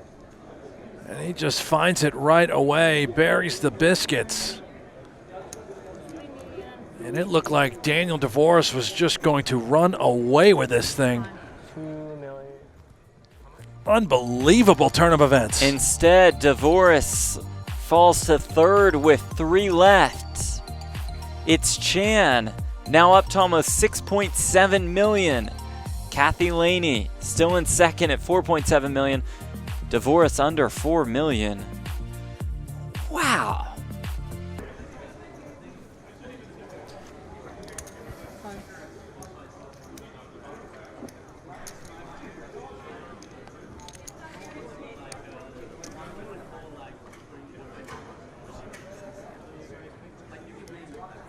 Chan raising it up. Here's Kathy Lehne with tens.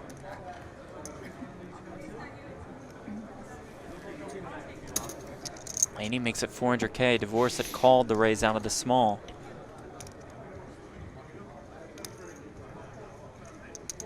Three-handed, getting a nice price. King 10, you might just have to peel here. Try and take a flop. This is tough.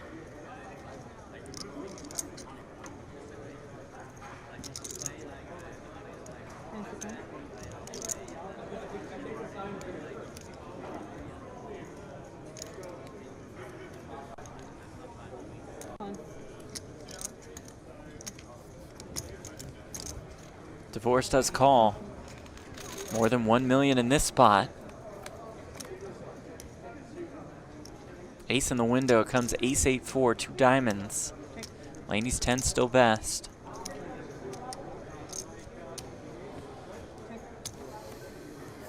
Quickly goes check, check. Another ace pops up on the turn. It's sort of a comfort card, I believe, for Kathy now, removing the likelihood of Dvoress having an ace.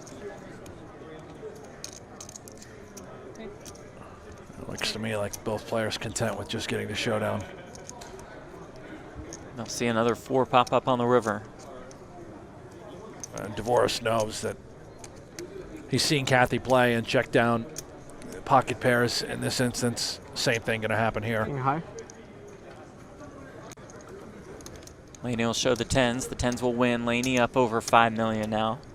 Dvoress is tired of seeing tens, that's for sure. Dvoress down to 3.5 million.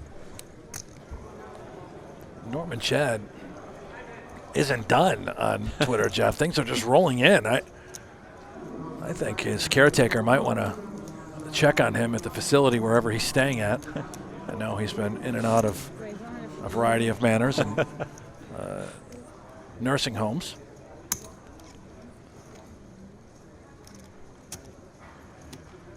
He's very angry. Dvoress defends out of the big as Lehne raises it up on the button with the ace-4 diamonds. Does flop a 4. 10 deuce 4 all clubs. No clubs in either player's hand. 8 on the turn. Two-way straight draw for Dvoress.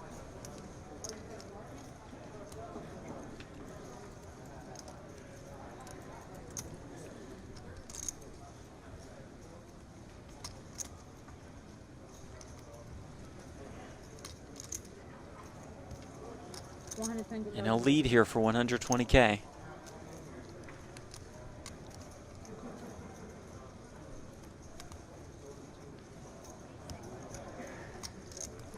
Lehne not going anywhere. Yeah, undeterred. An unbeliever in the story that Dvoress is trying to tell with this turn lead. Another 4 on the river for Lehne. How about that? Now Daniel Dvoress going to try and run a bluff to push her off of potentially a missed flush sort of holding. Unlikely that she would ever fold a 10.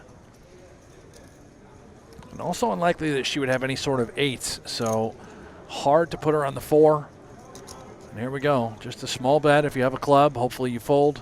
Otherwise, here comes a snap call. Or perhaps even a raise.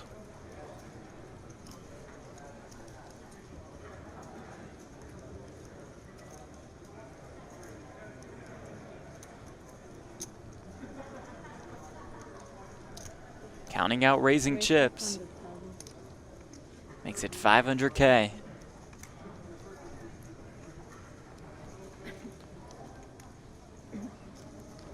The fold from Dvoress. More chips to Kathy Lehne. 5.4 million now for Kathy Lehne. Lehne becomes the second woman in 2019 to cash for 7 figures. The story of Stu Unger, as well as Chip Reese. That's very well done. Check that out if you're into the documentary sort of thing.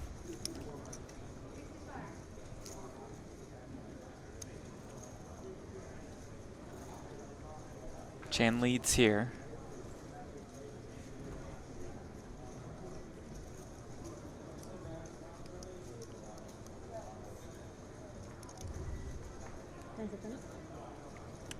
Dvoress may elect to play. Yeah, I think it's 180, not 280. Right, yeah. And I thought maybe he'd put in a raise considering the size of the pot already swelling. And 10 oh my. ball on the turn for Chan.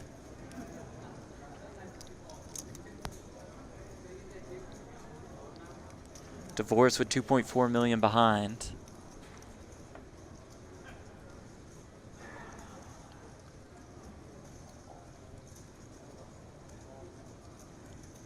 Now we've actually made a hand.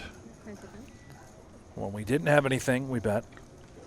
Now we've got something. Continuing to bet. Designed to deny equity from exactly what Dvoress has, but some sort of draw. Whether it be a flush draw, a straight draw, and also could be targeting a 7, extracting maximum value.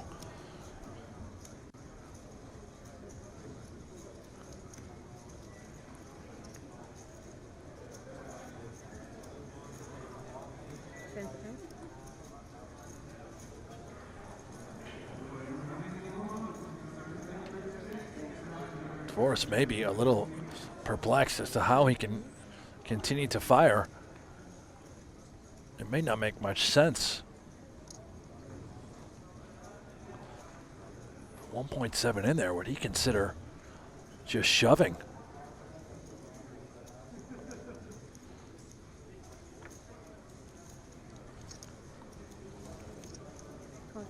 He is going to make the call here with that ace-high flush draw.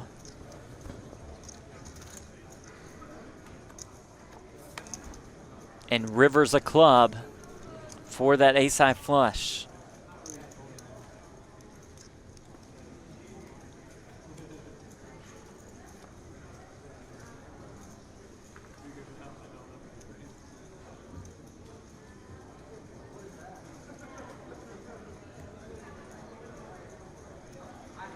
Now what? Are we afraid of the clubs? Most certainly have to be. If not, how about a 4? What exactly has Dvoress called us twice with? Everything comes home with the 6 of clubs on the river.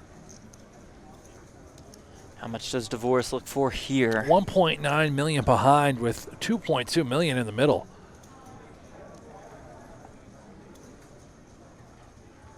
We don't always have to move all in. We certainly would like to extract as much value as we possibly can, but perhaps a shove is too much. Let's see what he comes with.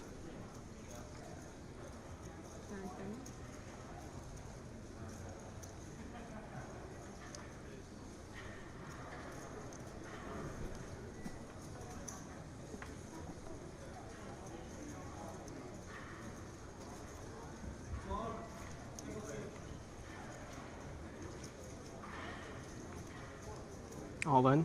He comes with all of it.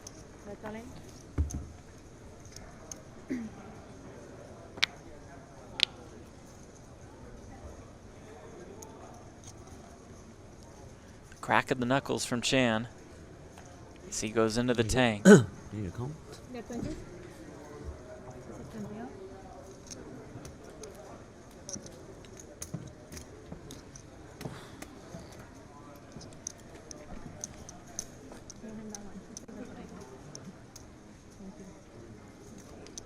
is 1,965,000. You heard our dealer, 1.965. Such a brutal spot now for Chan. What if bluffing? What would that hand be? Seems like if we made a pair along the way, perhaps a 6. Isn't that good enough to just try and get the showdown?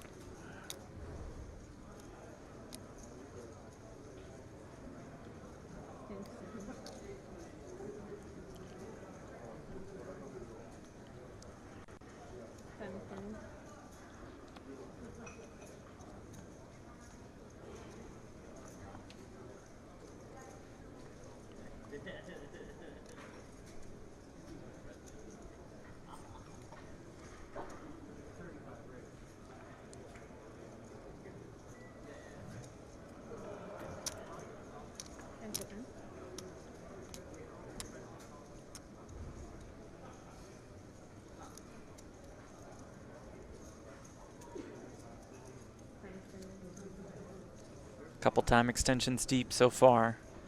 Has a whole stack in front of him. We saw Erik Seidel burn 11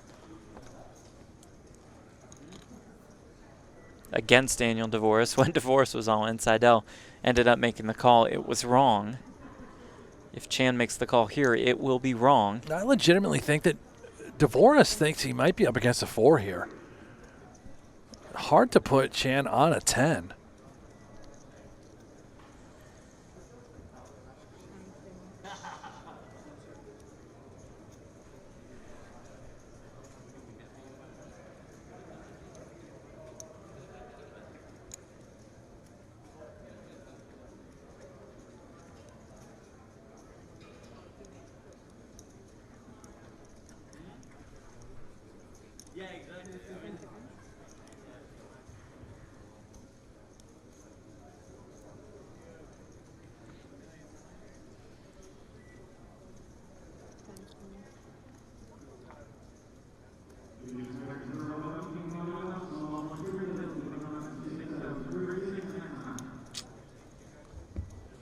Flush.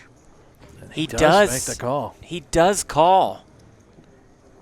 And Daniel Dvoress has regained the chip lead Wow. at Super High Roller Bowl Bahamas. He gets 35 back. Thank you. Yep. And again, that'll be featuring Rob Young and the crew. A little action here. Yeah, Dvoress Dvoress. double gutter. Chan with ace high, which is good at the moment.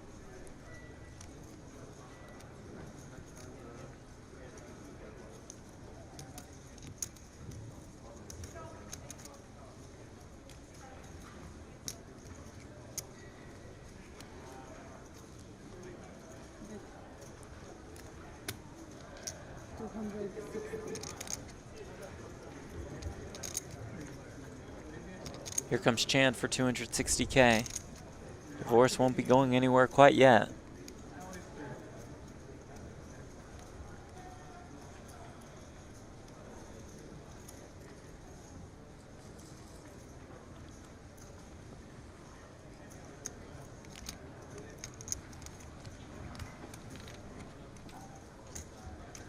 Makes the call.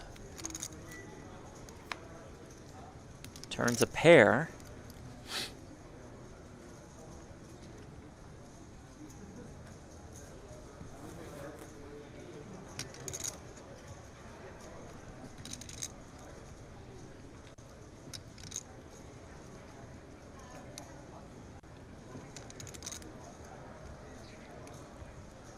Chan will slow down and check.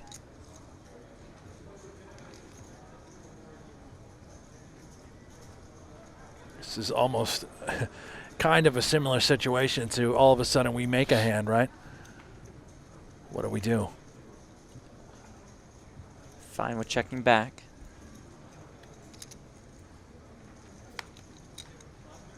River is a king. Dvoress's hand still best. Does Chan go back into bluff mode here? Could certainly represent a king. It would be awfully thin. What sort of king do we have? King 10, king queen maybe. And what's folding here? That's the story we called would on the try and flop. tell, right, yeah. Try and bluff off. Oh, but he's going to go for it. Yeah, designed to try and bluff off exactly a 7 or an 8. I suspect a jack would never consider folding, but all of the other medium pairs would. Bet 750,000. Here is one of those medium pairs. A bad river card for Dvoress Yeah. as far as texture is concerned. This is one of the tickets that we may consider to pass on. Credit to Chan.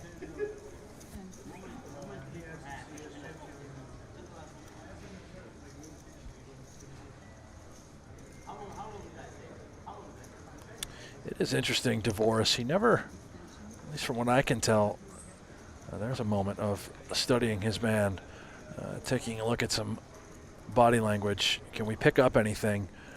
So often his eyes are fixed in the middle of the table rather than his opponent.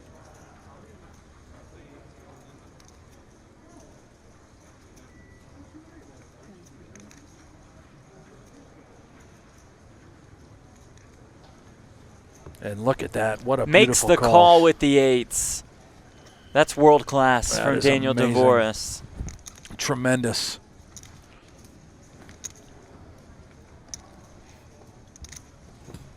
Chan has to be frustrated at this point. Absolutely. Did all he could to try and win that pod. And I said a moment ago, again, I want to get inside the mind of Chan. How about Dvoress? So brilliant, so talented at this game. A run-it-once coach. His good friend Chris Kruk tuned in, watching this as well. One of the best players. If you're not familiar with Dvoress, you need to be. 8th all-time, as you can see on Canada's money list. 5s against ace-9.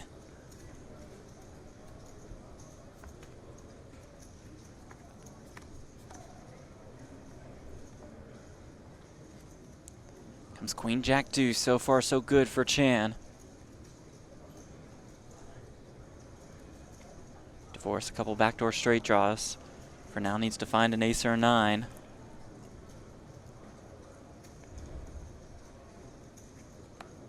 It does not come on the turn. Chan has to dodge 6 outs to double.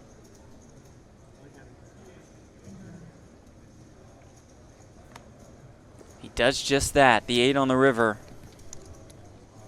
means Weilong Chan has doubled up to about 3.2 million. And ball game. Yeah, 40 bigs now for him.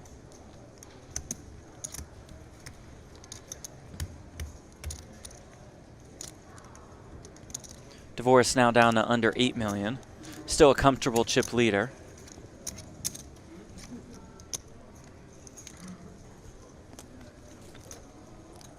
Chan can stack those chips. A couple more Twitter love that we've got. Andrew Pressler chimes in, says at Jeff Platt and BHanks11. You're the reason I've been crushing it online lately. Oh, cool. Put in a lot of hours watching on Poker Go, and their commentary is pure gold. Thank you, guys. Well, I assure you that our commentary has nothing to do with your results, because that can only cost you money. 7.325 million in chips. Dvoress, Chan, Lehne fighting for the title of Super High Roller Bowl Bahamas. They're going to take a 50.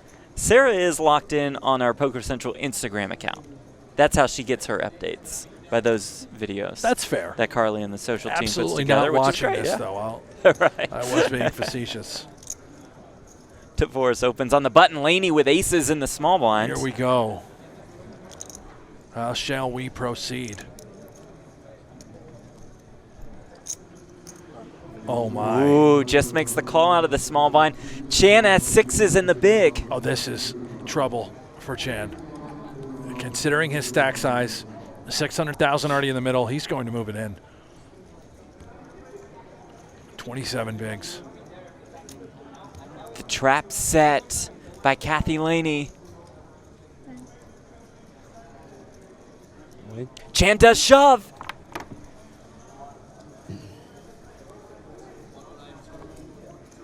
Dvoress will get out of the way. Lehne will snap call with the aces. And she is in terrific shape to double up. Oh, my goodness. Kathy Lehne, a date with destiny. This hand away from being heads up, I believe. Well, if Chan wins, we will be heads up. He does have Lehne out chipped by just a little bit.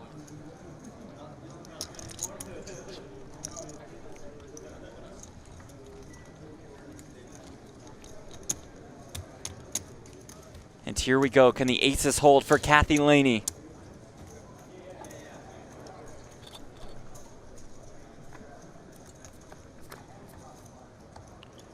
Flop comes king, king, queen. So far, so good for Lehne, who also has diamonds covered. Chan will need a 6 and a 6 only, or he'll be pretty decimated.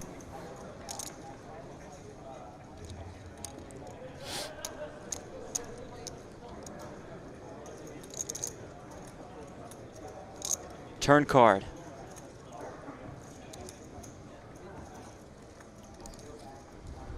It's a 7. So far, so good for Kathy Lehne. Just needs to dodge one of 2 remaining 6s to double up.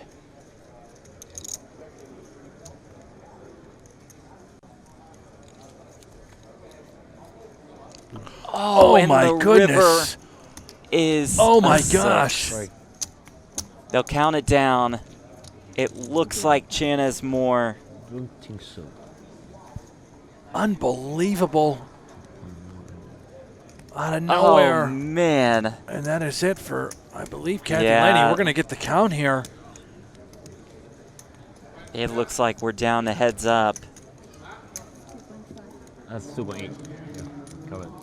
I'm sorry. That's 2.8, I think. Nice playing with you. Really tough. Valiant effort from Kathy Lehne. Nothing but applause from everybody watching. Sorry, good aim. I like Out in third for almost $1.8 million. The first woman to cash in a super high roller bowl event. She finishes in third place. Just a tremendous performance, Kathy Lehne, and I'm going to tell you, I am sort of shell-shocked here. She takes home almost $1.8 million, the ninth woman with a seven-figure cash on her resume. So here we go. We're heads up for it all. Daniel Dvoress and Leong Chan for that super high roller bowl ring. And for more than $4 million, they'll take a quick 10-minute break or so while we get set for heads up play at Super High Roller Bowl Bahamas.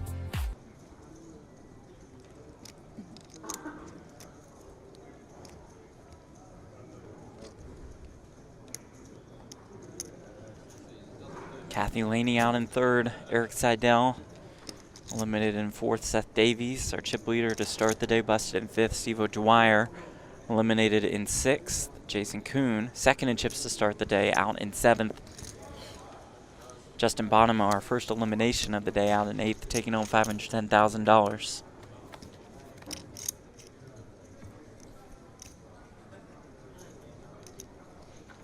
Dvoress flops a pair on this Ace King Jack flop.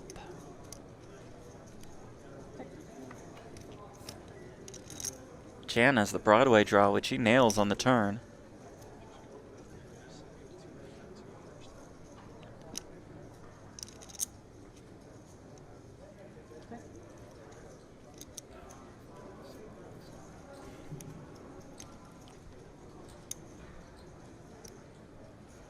Chan's going to go ahead and bet here.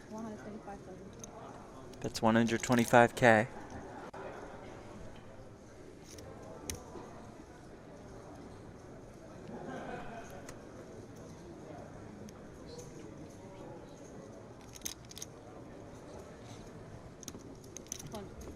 Dvoress makes the call.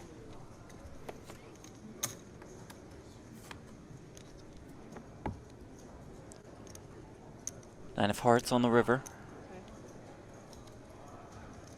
Another check from Dvoress. How much will Chan look for here?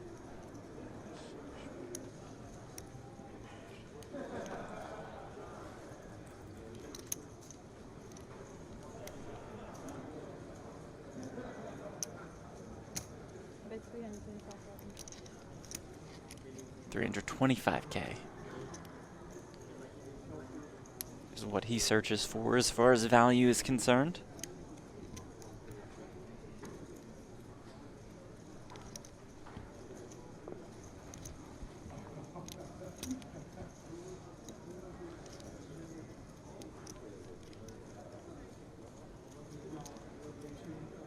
Straight. Dvoress makes the call. Straight good. Chan gets paid off with that straight, inches closer to Daniel Dvoress.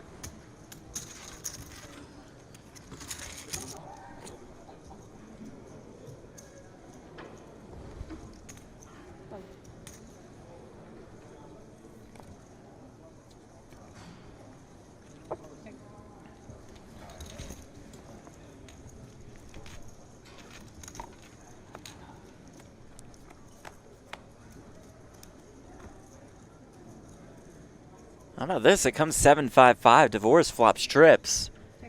Chan with sevens and fives.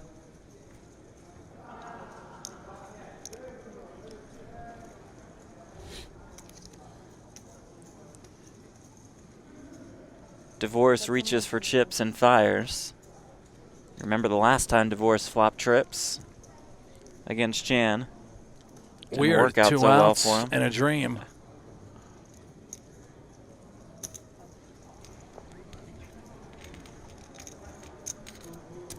Chan check calls the 120K bet.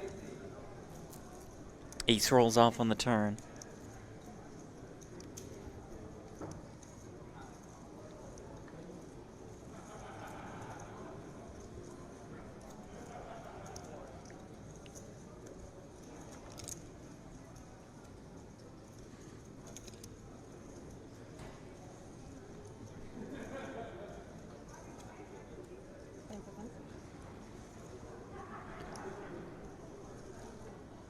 Dvoress reaching again, this time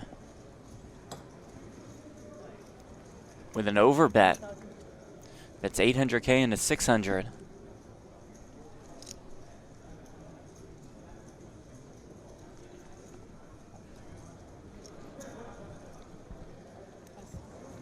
Wow. Good fold by Chan. Yeah, I'm actually surprised that Chan gave up a 7 so quickly there. Got you hooked on these. He certainly did. You know who else has a little problem with Monster Energy drinks? Are you implying, first of all, that we have a problem with them? Well, certainly you do. Okay, yeah, and you don't. One of the greatest players on the planet. Mm-hmm. Give it to me. Dan Jungleman Cates, he said his vice are these very exact Monster Energy Zero Ultra, the white can specifically. Okay, so in the jungle, he's stocked up. He has a problem. Yeah, The Monster Ultra Zeros, He can't love it. stop. I mean, it could be worse. I'm addicted to much worse things than this.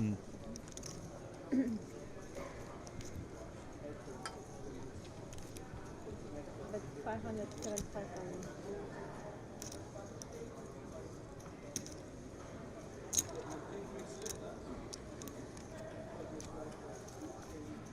Dvoress bets 575K here. Chan is flop top pair.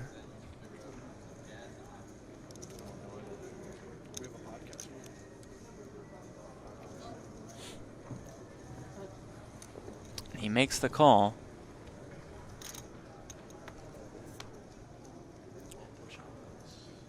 Another 8 on the turn. Still just queen high and a gut shot for Dvoress.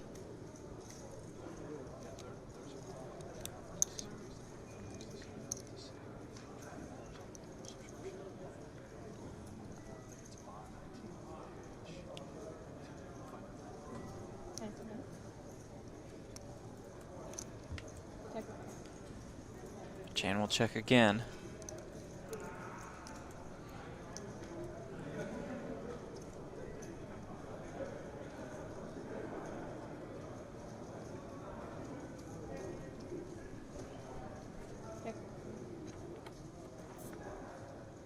The river. A 7 ball and a straight for Daniel Dvoress. And that is dirty, dirty business by Mr. Toesies here, Daniel Dvoress. It's going to be pretty tough, I think, for Chan to get off of. Yes, it's a one-liner. Yes, the flush got home. But doesn't it also seem like a perfect card to try and run a bluff?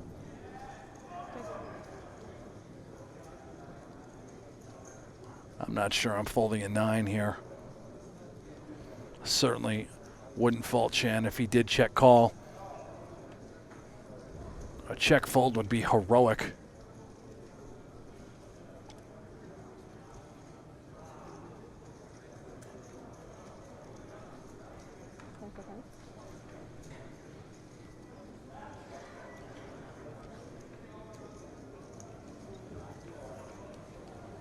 Dvoress going for more than $1 million, 1.1 million. And just perfect sizing, Yeah. 1.1 into 1.8.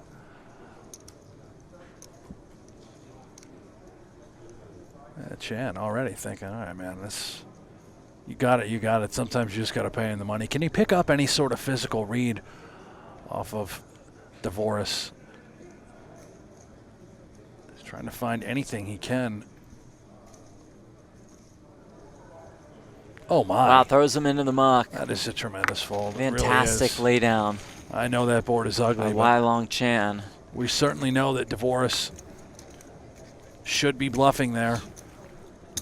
Just flat, let's see 3. No reason to put in a 3-bet or get yourself an A rather unfortunate all-in a call situation. Flops a flush draw here. Chan's ace-9 is best for now, but Dvoress the favorite in this hand.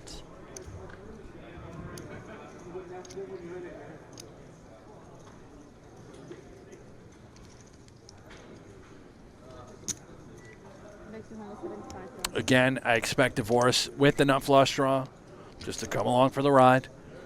Chan should and could certainly have a king, a queen, value betting. At best, you're flipping.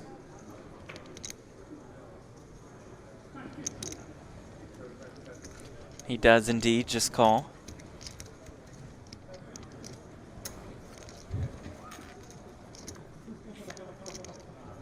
Another king on the turn.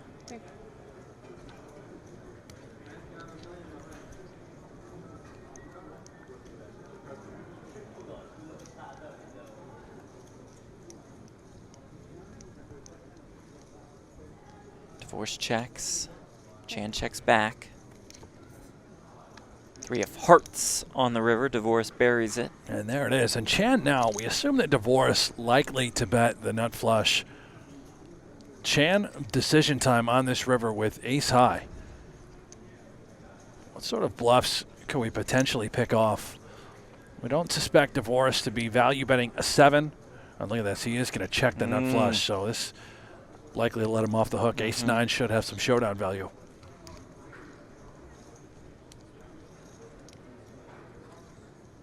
If we are betting for Chan, what are we trying to get to fold? It would have to be exactly a 7. Unlikely a queen would ever fold.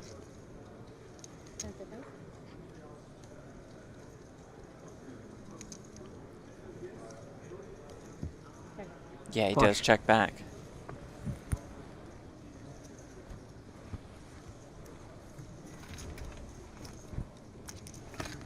There you have it.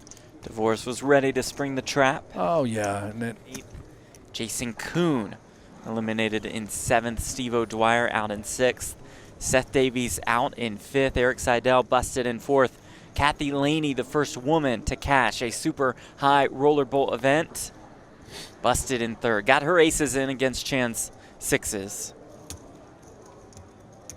A star-studded final table, and we are down to these two. Dvoress and Chan. Chan is all in with the Jack-7. Dvoress calls quickly with the ace-9 of diamonds. Chan all in and at risk. Can Dvoress cap off his run?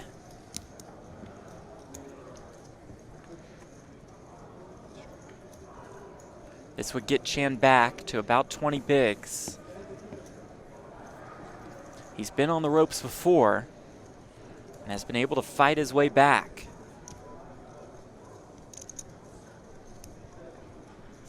Can he get a little lucky to double?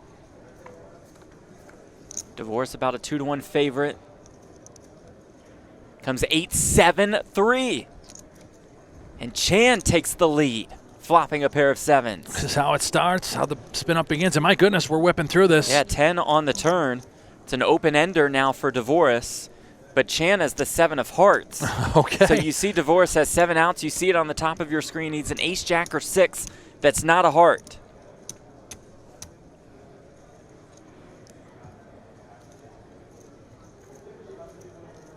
River card. It's the 6 of spades. GG. And Daniel Dvoress has his first major title. He wins more than $4 million. He is the super high roller bowl Bahamas champion. Yeah, my hat is off to Daniel Dvoress, looking for that first breakout win. You got it, my man, in the super high roller bowl. Woo! What a well-deserved champion. What a fist pump right there, huh? This guy's excited, all emotion. And my hat's off to this guy, too, our second place finisher, Mr. Chan. Amazing showing. All the heart, all the fight. Leong Chan was terrific throughout, taking home almost $2.7 million. But it is Daniel Dvoress, the winner of the ring, the winner of more than $4 million. Thanks to our crew in Nassau, Zach Ralston leading the way there. Thanks to George Maxwell and Hayes Chestnut here. Thanks to you all for tuning in.